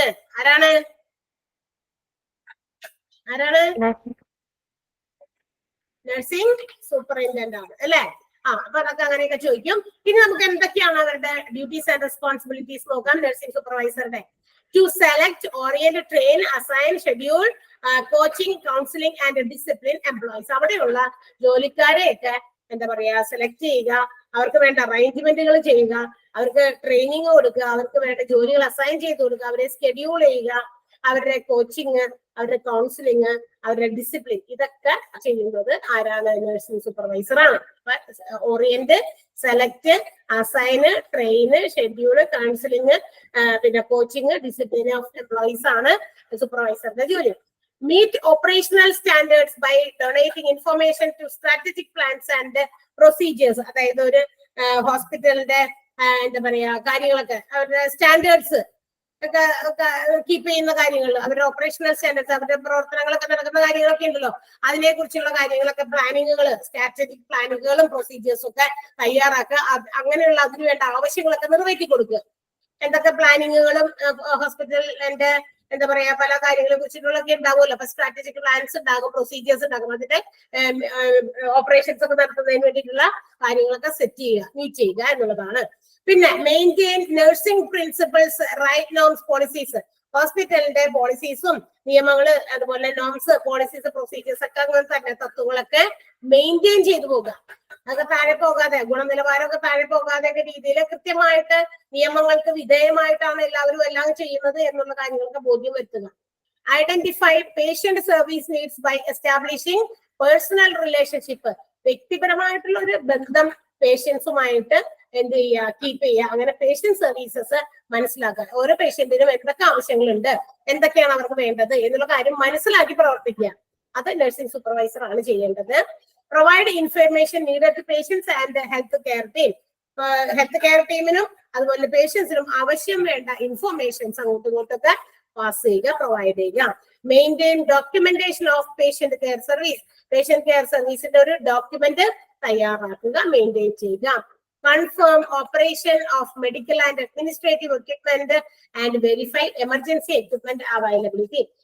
എന്താ പറയാ മെഡിക്കൽ ഓപ്പറേഷൻസ് ഒക്കെ നടത്തുമല്ലോ, സർജിക്കൽ ഓപ്പറേഷൻസ് ഒക്കെ നടത്തുന്ന എന്താ പറയാ അവിടുത്തെ എക്വിപ്മെന്റുകളൊക്കെ തന്നെ കൃത്യമായ രീതിയിൽ അവിടെ ഉണ്ടോ എന്ന് ഉറപ്പുവരുത്തണം. മാത്രമല്ല അതൊക്കെ വെരിഫൈ ചെയ്യണം. എമർജൻസി ആയിട്ട് വേണ്ട എക്വിപ്മെന്റുകളൊക്കെ കൃത്യമായിട്ട് അവിടെ ഉണ്ടോ, അവൈലബിലിറ്റി ഉണ്ടോ എന്നുള്ളത് ചെക്ക് ചെയ്യണം. കാരണം അതൊക്കെ നഴ്സുമാരുടെ ഈ സൂപ്പർവൈസറുടെ ജോലിയാണ്. ഓപ്പറേഷൻ തിയേറ്ററിലേക്ക് ഒരാളെ കയറ്റി കഴിഞ്ഞിട്ടാണ് സാധനങ്ങൾ അന്വേഷിക്കാൻ പോകാൻ, അങ്ങനെ പാടില്ല. അതെല്ലാം കൃത്യമായിട്ട് ഓരോ സർജറി നടത്തുന്നതിന് വേണ്ട എക്യുപ്മെന്റുകൾക്ക് അവിടെ ഉണ്ടോ, അതൊക്കെ ഇവരാണ് അന്വേഷിച്ച് കണ്ടുപിടിച്ച് വെക്കേണ്ടത്. ഇല്ല എങ്കിൽ അത് വരുത്തി വെക്കാനായിട്ട് മറ്റ് സ്റ്റാഫിനോട് ആവശ്യപ്പെടാം. അപ്പൊ ഓവർസീ ചെയ്യേണ്ടത് ഇയാളാണ്, സൂപ്പർവൈസറാണ് ഇതൊക്കെ നോക്കണേ.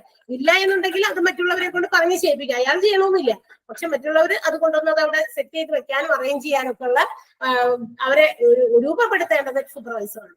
നഴ്സിംഗ് സൂപ്പർവൈസർ ചെയ്യുന്ന കാര്യങ്ങളല്ല നഴ്സിംഗ് സൂപ്രണ്ട് ചെയ്യാം, നഴ്സിംഗ് സൂപ്രണ്ട് ചെയ്യുന്ന കാര്യങ്ങളല്ല നഴ്സിംഗ് ഡയറക്ടർ ചെയ്യാം. ഓക്കെ, എല്ലാവരും ഡിഫറെന്റ്, അവരവർക്ക് അവരവരുടേതായ ഡ്യൂട്ടീസ് ആൻഡ് റെസ്പോൺസിബിലിറ്റീസ് അവരുടെ നിലയിൽ തന്നെ വ്യത്യസ്തമാണ് എന്നുള്ള കാര്യം മറക്കരുത്. അപ്പൊ അതനുസരിച്ച് വേണം നമ്മൾ പഠിക്കുമ്പോൾ അതങ്ങനെ ആലോചിച്ച് പഠിക്കാം. ഓരോരുത്തർക്കും താഴേക്ക് വരുമ്പോൾ വർക്ക് ലോഡ് കൂടും. മുകളിലുള്ളവർക്ക് അവരെ മറ്റുള്ളവരെ നോക്കി അവർ പ്രവർത്തിക്കുന്നുണ്ടോ, ജോലി ചെയ്യുന്നുണ്ടോ, അവരവരുടെ കാര്യങ്ങൾ കൃത്യമായി ചെയ്യുന്നുണ്ടോ എന്ന് നോക്കാൻ മാത്രമേ ഉള്ളൂ ആർക്കൊക്കെ, സൂപ്രണ്ടിനും ഡയറക്ടർക്കും ഒക്കെ. ഓക്കെ, ബാക്കി ഇപ്പൊ സൂപ്പർവൈസർ വരെ വലിയ കുഴപ്പമില്ല, അവിടെ വരെയുള്ളൂ. ഇനി അടുത്ത ലെവലിലുള്ള ആളുകൾ തുടങ്ങിയാണ് നഴ്സിന്റേതായ ജോലികൾ ചെയ്യുന്നത്. അപ്പൊ അത് വ്യത്യാസമാണ്. ഒന്ന് വായിച്ചു നോക്കാം നഴ്സിംഗ് സൂപ്പർവൈസർ.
Thank you.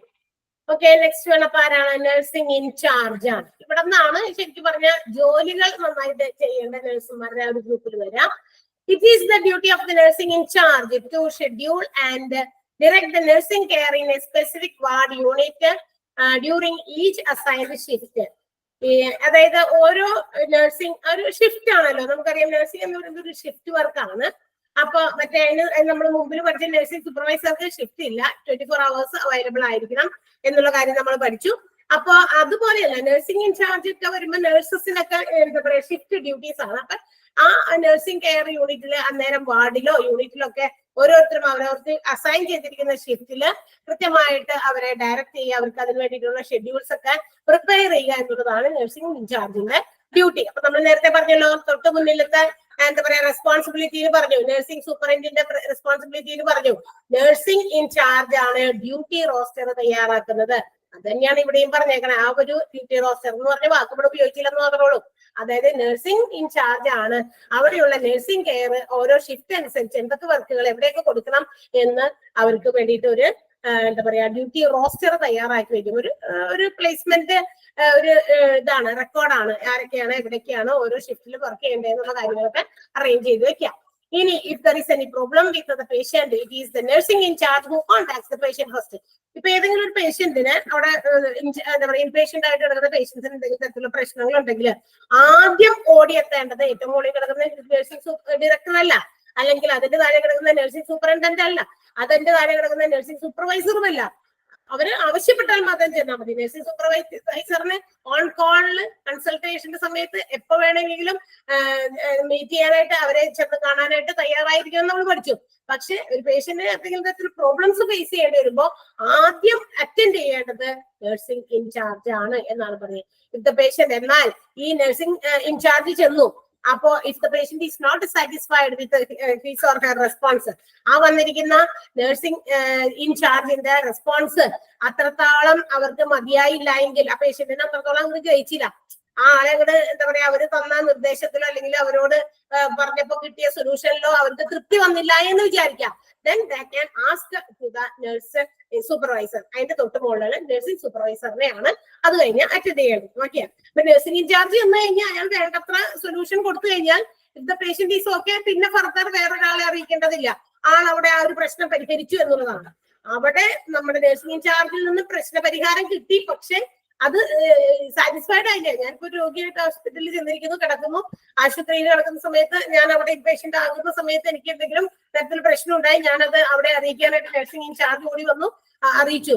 പക്ഷെ if I'm not satisfied with their answer, അവര് തന്നിരിക്കുന്ന മറുപടിയില് അല്ലെങ്കിൽ അവർ തന്ന ഒരു ഇതില് എനിക്ക് സാറ്റിസ്ഫാക്ഷൻ ഇല്ല, അപ്പൊ അതിന്റെ മുകളിൽ തൊട്ട് മുകളിൽ നഴ്സിംഗ് സൂപ്പർവൈസറിനെ നമുക്ക് കോൾ ചെയ്യാം, വിളിക്കാം, അവരോട് കാര്യങ്ങൾ സംസാരിക്കാം. മനസ്സിലായോ? നഴ്സിംഗ് ചാർജ് ആണ് ആദ്യം അറ്റൻഡ് ചെയ്യുന്നത് പേഷ്യന്റിന്. When the patient is in any problem, അവർക്ക് എന്തെങ്കിലും തരത്തിലുള്ള പ്രോബ്ലം ഉണ്ടെങ്കിൽ ആദ്യം അറ്റൻഡ് ചെയ്യേണ്ടത് നഴ്സിംഗ് ഇൻചാർജ് ആണ്. ആ പേഷ്യന്റ് സാറ്റിസ്ഫൈഡ് അല്ല എങ്കിൽ മാത്രം നമുക്ക് നഴ്സിംഗ് സൂപ്പർവൈസറിനെ കണക്ട് ചെയ്യേണ്ട കാര്യമുള്ളൂ. ഇനി എന്തൊക്കെയാണ് നഴ്സിംഗ് ഇൻചാർജിന്റെ duties and responsibilities നോക്കാം. To supervise and support all nursing staff, എല്ലാ നഴ്സിംഗ് സ്റ്റാഫിനെയും സൂപ്പർവൈസ് ചെയ്യുക, സപ്പോർട്ട് ചെയ്യുക. Responsible for maintaining high level patient care, patient care നല്ല ഹൈ ലെവലില് മെയിൻറ്റെയിൻ ചെയ്ത് വെക്കുക എന്നുള്ളത് എന്റെ ഉത്തരവാദിത്തമാണ്. To prepare monthly duty roster, കണ്ട നേരത്തെ പറഞ്ഞില്ലേ, ചിലപ്പോ ആഴ്ചയിലാകാം, ചിലപ്പോ മാസത്തിലാകാം. അപ്പൊ മന്ത്ലി ഡ്യൂട്ടി റോസ്റ്റർ തയ്യാറാക്കി വെക്കുക. ഒരു മാസത്തെ അവിടെ ഇട്ട് വെച്ചേക്കാം, ഇന്ന ഒരു മാസത്തേക്കുള്ള ചാർട്ട്, ഈ മാസം മുഴുവനും ഇന്ന ആള് മോർണിംഗ് സെഷനിൽ വരണം, അല്ലെങ്കിൽ എന്താ പറയാ മോർണിംഗ് ഷിഫ്റ്റില്, ഈവനിങ് ഷിഫ്റ്റില് എന്നുള്ള രീതിയിൽ ഓരോരുത്തർക്കും ചാർട്ട് ചെയ്ത് അവിടെ റെസ്പോൺസിബിലിറ്റീസ് എഴുതി അറൌണ്ട് ദ ക്ലോക്കിൽ റെക്കോർഡ് ചെയ്ത് വെക്കുക. അതിനെയാണ് ഡ്യൂട്ടി റോസ്റ്റർ എന്ന് വിളിക്കുക. അത് തയ്യാറാക്കുക, അത് സൂപ്പർവൈസർക്ക് റിപ്പോർട്ട് ചെയ്യുക. മനസ്സിലായോ? ഇനി മെയിൻറ്റെയിൻ വാർഡ് ഓപ്പറേഷൻ, വാർഡിൽ നടക്കുന്ന ഓപ്പറേഷൻസ് ഒക്കെ ഉണ്ടെങ്കിൽ അതൊക്കെ മെയിൻറ്റെയിൻ ചെയ്യുക, വാർഡിൽ നടക്കേണ്ട പ്രവർത്തനങ്ങളൊക്കെ മെയിൻറ്റെയിൻ ചെയ്യുക. Maintain medications and narcotics records, medications മരുന്നുകളെ സംബന്ധിക്കുന്നതും നാർക്കോട്ടിക്സ് മയക്കുമരുന്നുമായി ബന്ധപ്പെട്ട റിപ്പോർട്ടുകളൊക്കെ മെയിൻറ്റെയിൻ ചെയ്യുക, തയ്യാറാക്കുക. ഇതൊക്കെ ആണ് നഴ്സിംഗ് ഇൻചാർജിന്റെ റെസ്പോൺസിബിലിറ്റീസ്. റെസ്പോൺസിബിലിറ്റീസിന്റെ എണ്ണം കുറവാണെങ്കിലും ചെയ്യാനുള്ള ജോലി ഇച്ചിരി കൂടുതലാണ് nursing in charge compared to other high top level. അതിന്റെ തൊട്ട് മുകളിലുള്ള ലെവൽസിനെ കുറിച്ച് സംബന്ധിക്കുന്നതിനേക്കാൾ കുറച്ചും, കാരണം അവരവരുടെ ക്വാളിഫിക്കേഷൻസ് അനുസരിച്ചിട്ടുള്ള ഇതാണല്ലോ തരം തിരിച്ചിരിക്കുന്നത്, എക്സ്പീരിയൻസും ക്വാളിഫിക്കേഷൻസും. ഓക്കെ, അടുത്തത് സ്റ്റാഫ് നേഴ്സ് ആണ്. സ്റ്റാഫ് നേഴ്സ് എന്താണെന്ന് നോക്കാം നമുക്ക്. സ്റ്റാഫ് നേഴ്സ് എന്ന് പറയുന്നത് who handles the largest segment of health care work. നഴ്സിംഗിൽ തന്നെ ഏറ്റവും വലിയ ഭാഗം, ഒരു വട്ടം വരച്ചു കഴിഞ്ഞാൽ അതിലെ ഏറ്റവും കൂടുതൽ പോർഷൻ എന്താ പറയാ ഹാൻഡിൽ ചെയ്യുന്നത് സ്റ്റാഫ് നേഴ്സുകളായിരിക്കും. സ്റ്റാഫ് നേഴ്സിന് ഉണ്ടാകേണ്ട ക്വാളിഫിക്കേഷൻ പറഞ്ഞിട്ട് bachelor degree or diploma from recognised nursing programme, ഏതെങ്കിലും റെക്കഗ്നൈസ്ഡ് ആയിട്ടുള്ള വളരെ റെക്കഗ്നൈസ്ഡ് ആയിട്ടുള്ള നഴ്സിംഗ് പ്രോഗ്രാമിൽ നിന്ന് കംപ്ലീറ്റ് ചെയ്ത ബാച്ചുലർ ഡിഗ്രിയോ അല്ലെങ്കിൽ ഒരു ഡിപ്ലോമയോ ഉണ്ടായിരിക്കണം. കാരണം they have to deal with the patients more lot of time. അവര് ഏറ്റവും കൂടുതൽ പേഷ്യൻസിന്റെ കൂടെയാണ് അവരുടെ കൂടുതൽ സമയവും അവര് ഒരു ഹോസ്പിറ്റലിൽ സ്പെൻഡ് ചെയ്യുന്നത്. സ്റ്റാഫ് നഴ്സുകളാണ് ഏറ്റവും കൂടുതൽ പേഷ്യൻസിന്റെ അടുത്ത് അവരുടെ സമയം സ്പെൻഡ് ചെയ്യുന്നത്. Staff nurse continuously they have to monitor, observe and assess the progress of each patient. Staff നഴ്സുകളാണ് പേഷ്യൻസിന്റെ പ്രോഗ്രസ് ഓരോ സമയവും വിലയിരുത്തിക്കൊണ്ടിരിക്കുന്നത്. പ്രോഗ്രസ് എത്രത്തോളം, മരുന്ന് കഴിച്ചിട്ട് എത്രത്തോളം ഡെവലപ്മെന്റ് ഉണ്ട്, രോഗം മാറുന്നുണ്ടോ, അല്ലെങ്കിൽ യാതൊരു എന്താ പറയാ ഇതുമില്ലാതിരിക്കുകയാണോ, അതേ പൊസിഷനിൽ വന്ന പോലെ തന്നെയാണ് പേഷ്യന്റ് ഇപ്പോഴും, അങ്ങനെയുള്ള കാര്യങ്ങളൊക്കെ അസസ് ചെയ്യുന്നത്, മോണിറ്റർ ചെയ്യുന്നതൊക്കെ സ്റ്റാഫ് നഴ്സ് ആയിരിക്കും.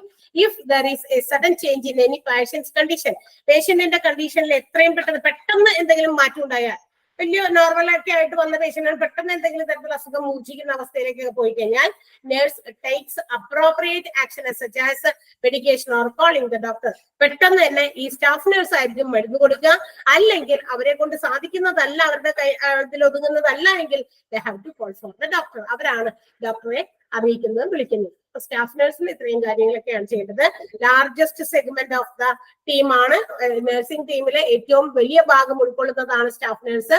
അവർക്ക് ഒരു ബാച്ചുലർ ഡിഗ്രിയോ ഒരു ഡിപ്ലോമയോ നഴ്സിംഗ് പ്രോഗ്രാമിൽ നിന്ന് ഉണ്ടായിരിക്കണം. അതാണ് അവരുടെ qualification. They spend a lot of time with the patients. അവരാണ് പേഷ്യന്റിനൊപ്പം കൂടുതൽ സമയം ചെലവഴിക്കുന്നത്. Staff nurse have to continuously monitor, observe and assess the progress of each patient. ഓരോ പേഷ്യന്റിന്റെയും പ്രോഗ്രസ് എന്താ പറയാ മെച്ചപ്പെടല് എത്രത്തോളം ഉണ്ട് എന്ന് മനസ്സിലാക്കണം. പേഷ്യന്റിന്റെ condition it goes sudden change, എന്തെങ്കിലും രീതിയിൽ പെട്ടെന്ന് ഉണ്ടാകുന്ന മാറ്റം പേഷ്യന്റിന്റെ ഹെൽത്ത് കണ്ടീഷനിൽ ഉണ്ടായാൽ nurses take appropriate action by such as giving medications, മരുന്ന് കൊടുക്കുന്ന രീതിയിലുള്ള ചില പ്രവർത്തികൾ പുള്ളി ചെയ്യും. അതിന് പറ്റിയില്ല എങ്കിൽ they have to call for a doctor. So എന്തൊക്കെയാണ് അവരുടെ ഡ്യൂട്ടീസ് ആൻഡ് റെസ്പോൺസിബിലിറ്റീസ് നോക്കാം. Establish personal relationship with patient. നമുക്കറിയാം പേഷ്യന്റിന്റെ ഒപ്പം അധികം സമയം ചെലവഴിക്കുന്ന ആളാണ് സ്റ്റാഫ് നേഴ്സ്. അതുകൊണ്ട് തന്നെ ഒരു പേഴ്സണൽ റിലേഷൻ, വ്യക്തിപരമായ ഒരു ബന്ധം പേഷ്യന്റുമായിട്ട് ഉണ്ടാക്കും. Establish a sympathetic environment by providing emotional, psychological, spiritual support to patients, friends, families. പേഷ്യൻസിനും അവരുടെ ഫ്രണ്ട്സിനും അവരുടെ വന്നു പോകുന്ന വല്ലോടത്തും കിടക്കുന്ന ഫ്രണ്ട്സിനല്ലോ ഉദ്ദേശിക്കുന്നത്, പേഷ്യന്റിന്റെ അടുത്ത് ശുശ്രൂഷിക്കാനൊക്കെ കാണാനൊക്കെ വരുന്ന ഫ്രണ്ട്സിന്റെ അടുത്തും അതുപോലെ ഫാമിലി മെമ്പേഴ്സും ഒക്കെ വരുമ്പോ അവരുമായിട്ട് ഒരു ഇമോഷണൽ അതുപോലെ ഒരു സൈക്കോളജിക്കൽ ഒരു എന്താ പറയാ ഒരു സിമ്പത്താറ്റിക് ഒരു എൻവയോൺമെന്റ് ക്രിയേറ്റ് ചെയ്യുന്നത് സ്റ്റാഫ് നേഴ്സാണ്. എന്ന് വെച്ചാൽ അവരോട് ഒരു സഹാനുഭൂതി, നല്ലൊരു രീതിയിലുള്ള ഒരു സമീപനം, ഒരു ഫ്രണ്ട്ലി സമീപനം ഒക്കെ ഫ്രണ്ട്സിനോട് ഫാമിലി മെമ്പേഴ്സിനോടൊക്കെ എസ്റ്റാബ്ലിഷ് ചെയ്യുക, കണ്ടെത്തുക, കാണിക്കുക. Solve a patient's problem, maintain safe and clean working environment. പേഷ്യന്റിന്റെ എന്തെങ്കിലും തരത്തിലുള്ള പ്രശ്നങ്ങൾ ഉണ്ടായാൽ അത് പരിഹരിക്കുക, അത് മെയിൻറ്റെയിൻ ചെയ്യുക, അവിടുത്തെ ചുറ്റുപാടൊക്കെ വൃത്തിയായിട്ടും ഒക്കെ സൂക്ഷിക്കുക, സേഫ് ആയിട്ടൊക്കെ സൂക്ഷിക്കുക. Medication administration and storage procedure, മരുന്നുകളൊക്കെ യഥാസമയങ്ങളിൽ കൊടുക്കുന്ന കാര്യങ്ങളിലോ അല്ലെങ്കിൽ മരുന്നൊക്കെ സ്റ്റോർ ചെയ്യുന്ന കാര്യങ്ങളൊക്കെ കൃത്യമായിട്ടൊക്കെ നോക്കുക. Document patient care service by charting, document ചെയ്യുക, അതായത് പേഷ്യന്റിന് എത്രത്തോളം മാറ്റമുണ്ട് എന്നുള്ള കാര്യങ്ങളൊക്കെ ഡോക്യുമെന്റ് ഒക്കെ എഴുതുക, ചാർട്ട് ചെയ്യുക എന്നുള്ളതൊക്കെ സ്റ്റാഫ് നേഴ്സ് ആണ് ചെയ്യുക. Maintain patient confidence and keep information confidential.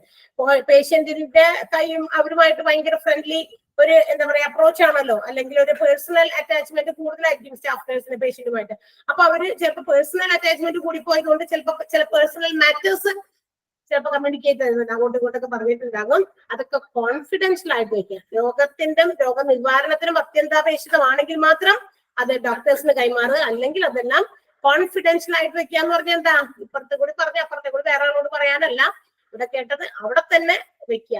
അത് ആർക്കെങ്കിലും വെളിപ്പെടുത്തേണ്ടതായിട്ടുള്ള സന്ദർഭങ്ങളിൽ മാത്രം കൊടുക്കുക.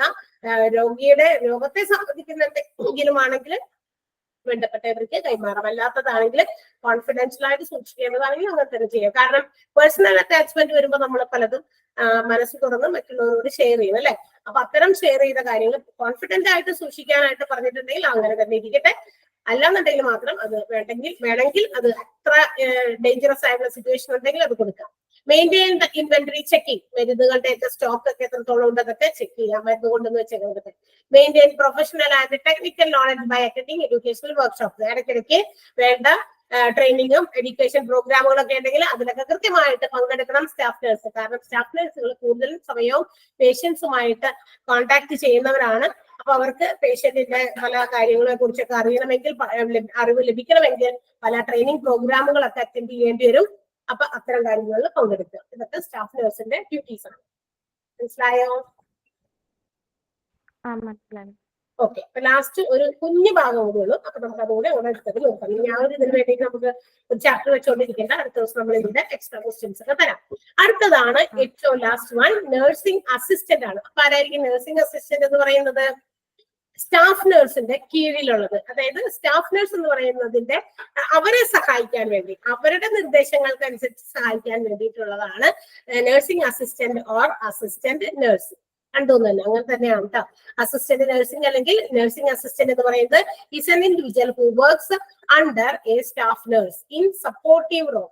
അതായത് സ്റ്റാഫ് നഴ്സിനെ സപ്പോർട്ട് ചെയ്യാൻ, സഹായിക്കാനൊക്കെ വേണ്ടിയിട്ട് അവരുടെ കീഴിൽ വർക്ക് ചെയ്യുന്ന ഒരു നഴ്സിനെയാണ് നമ്മൾ നഴ്സിംഗ് അസിസ്റ്റന്റ് എന്ന് വിളിക്കുക. അപ്പൊ അസിസ്റ്റന്റ് എന്ന് പറയുമ്പോൾ സഹായി എന്നാണല്ലോ അർത്ഥം. Helps to have duties like helping the patients. പേഷ്യൻസിനെ പല രീതിയിലും സഹായിക്കുക.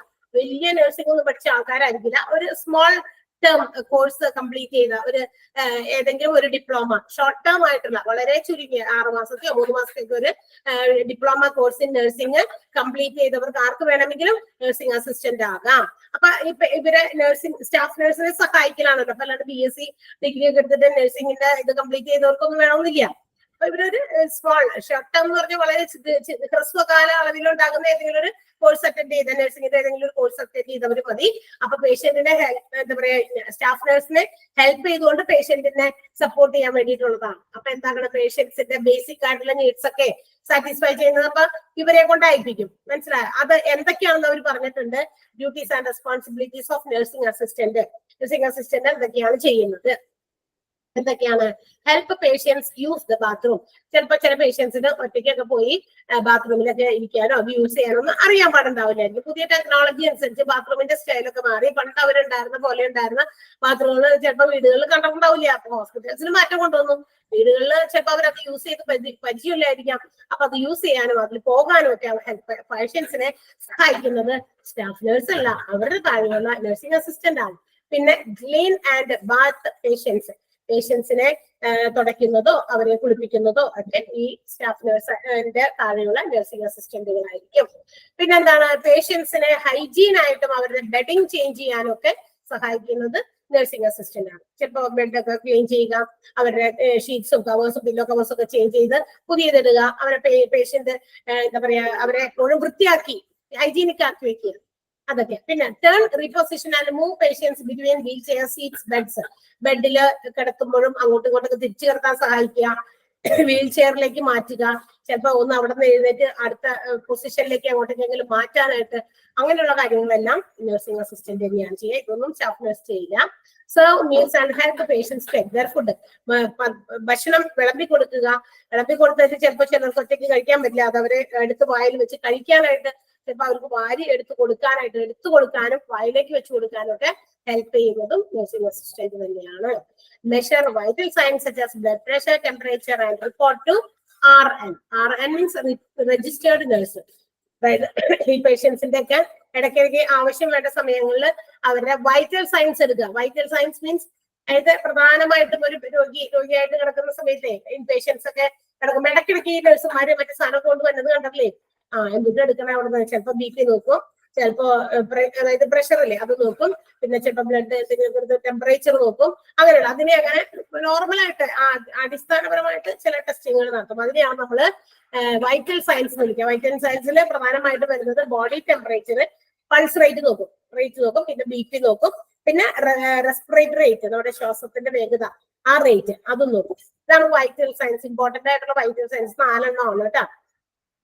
Blood pressure, body temperature, respiratory rate and pulse rate, 4 എണ്ണം. ഇനി RN എന്നിട്ട് അതൊക്കെ നോക്കിയിട്ട് അതിന്റെ റിപ്പോർട്ട് കൊടുക്കും. ആർക്ക് കൊടുക്കും? RN. RN ആരാണ്? രജിസ്റ്റേർഡ് നഴ്സാണ്. ഓക്കെ, ക്ലിയർ ആയോ? അപ്പൊ ഇതാണ് നമ്മളുടെ നഴ്സിംഗ് ഹൈറാർക്കി. നഴ്സിംഗിന്റെ ആ ഒരു അധികാര ശ്രേണി. ഏറ്റവും താഴെ നഴ്സിംഗ് അസിസ്റ്റന്റ് ആണ്, അതിന്റെ തൊട്ട് മുകളില് നഴ്സിംഗ് സ്റ്റാഫ് നഴ്സാണ്, അതിന്റെ തൊട്ട് മുകളിൽ ആരാ? നഴ്സിംഗ് സൂപ്പർവൈസർ ആണ്. അതിന്റെ തൊട്ട് മുകളില് നഴ്സിംഗ് സൂപ്പറിൻഡന്റ് ആണ്, ഏറ്റവും മുകളില് നഴ്സിംഗ് ഡയറക്ടർ ആണ്, സോറി നഴ്സിംഗ് ഇൻചാർജ് ആണ്, അത് കഴിഞ്ഞ് സൂപ്പർവൈസർ, അതിന്റെ മുകളില് സൂപ്പറിൻഡ്, അതിന്റെ മുകളില് ഡയറക്ടർ. ഇങ്ങനെ 6 രീതിയിലാണ് നഴ്സിംഗ് എന്ന് പറയുന്ന ഹൈറാർക്കി വരുന്നത്. ഓരോരുത്തർക്കും അവരവരുടേതായ ഡ്യൂട്ടീസ് ആൻഡ് റെസ്പോൺസിബിലിറ്റീസ് ആണ് ഉള്ളത്. ജസ്റ്റ് അതൊന്നുകൂടി വായിച്ചു നോക്കിയ സ്റ്റാഫ് നഴ്സ് തുടങ്ങി.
കഴിഞ്ഞു. അപ്പൊ ഇതൊന്ന് 1-2 വാക്കുകളൊന്നും അവിടെ എഴുതി വെക്കാം. ഒന്ന് വൈറ്റൽ സയൻസ് എന്തൊക്കെയാണെന്ന് എഴുതാം. Vital science VITAL SIGNS. അതായത് നമ്മള് പേഷ്യന്റ് ഹോസ്പിറ്റലിൽ ചെല്ലുമ്പോ പെട്ടെന്ന് എടുക്കേണ്ടതായിട്ടുള്ള ചില കാര്യങ്ങളാണ്.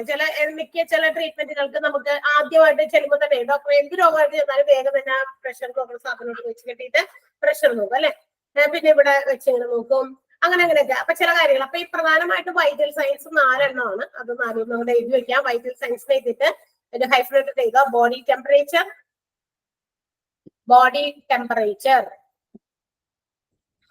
പൾസ് റേറ്റ്, അതൊക്കെ എക്സ്ട്രാ ആയിട്ട് തന്നെ നോട്ടാണ്. അപ്പൊ അതൊക്കെ അതിനകത്ത് നമ്മൾ പഠിക്കുന്ന ഭാഗത്തിൽ ഇൻക്ലൂഡ് ചെയ്യും, പരീക്ഷയ്ക്ക് ഉണ്ടാവുകയും ചെയ്യും. Pulse rate, respiration rate, RESPIRATION, respiration rate, blood pressure.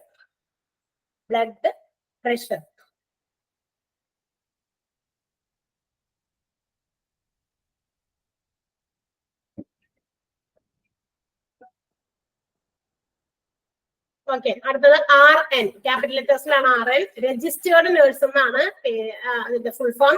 ഈ രജിസ്റ്റേർഡ് നേഴ്സിന്റെ റെസ്പോൺസിബിലിറ്റി ആണ് മെഡിക്കൽ ട്രീറ്റ്മെന്റുകളൊക്കെ കംപ്ലീറ്റ് ചെയ്യുക. ആ പ്രൊസീജിയർ കംപ്ലീറ്റ് ചെയ്തു, അങ്ങനെയുള്ളൊരു എന്താ പറയാ ട്രീറ്റ്മെന്റുകളൊക്കെ കഴിഞ്ഞു, പ്രോസസ്സിംഗ് ഒക്കെ കഴിഞ്ഞു, അതിന്റെ ഒക്കെ ഒരു റിപ്പോർട്ട് കംപ്ലീറ്റ് ചെയ്ത് കൊടുക്കുന്നതാണ് RN, അല്ലെങ്കിൽ രജിസ്റ്റേർഡ് നേഴ്സ് എന്ന് എഴുതാം. രജിസ്റ്റേർഡ് നേഴ്സ് ഒരു ഹൈഫ്രേറ്റഡ് എഴുതാം. Registered nurse are responsible for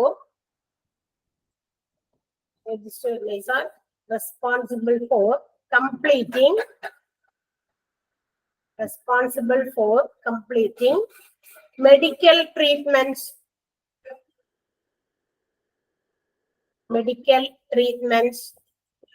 as ordered in the ordered in the diagnostic process.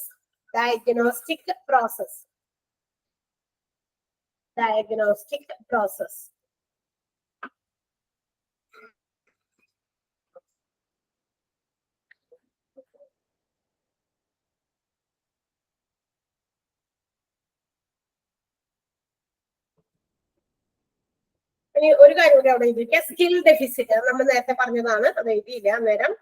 Skill deficit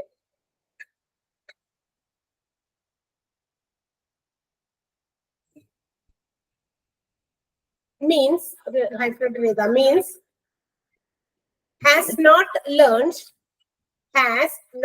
learned പഠിച്ചിട്ടില്ല എന്ത് how to perform a given behavior.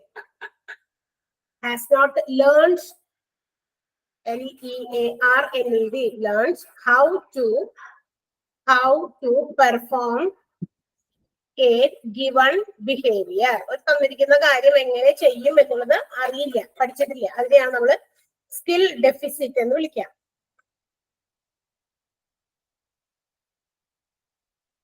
Roster എഴുതി, റോസ്റ്റർ റൊട്ടേഷൻ എഴുതി.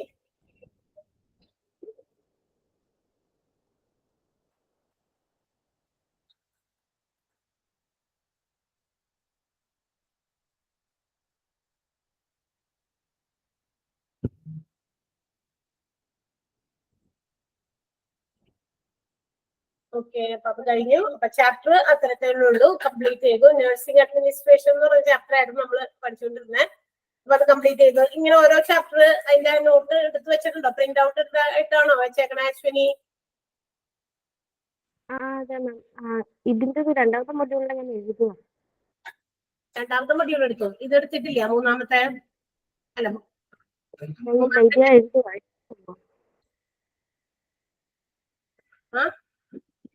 അന്നത്തെ not എഴുതി പോവാ. നോട്ട് എഴുതി പോവാണോ?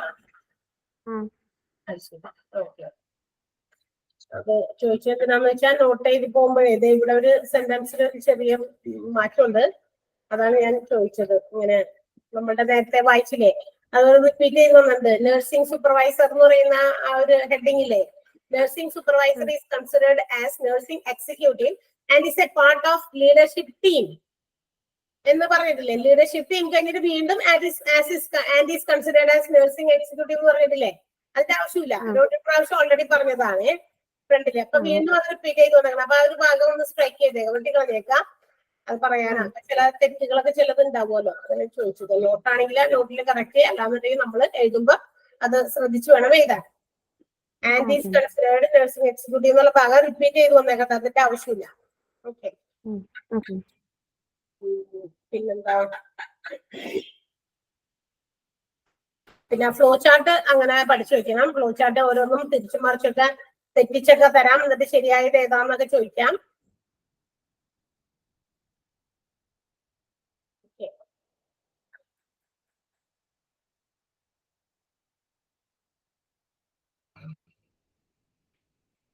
ഹൈറാർക്കി എന്നതിന്റെ മീനിങ് അധികാര ശ്രേണി എന്നാണ് കേട്ടോ. മലയാളത്തിലൊന്നും അവിടെ ഇത് വെച്ചേക്കണേ, അധികാര ശ്രേണി, ഹൈറാർക്കി.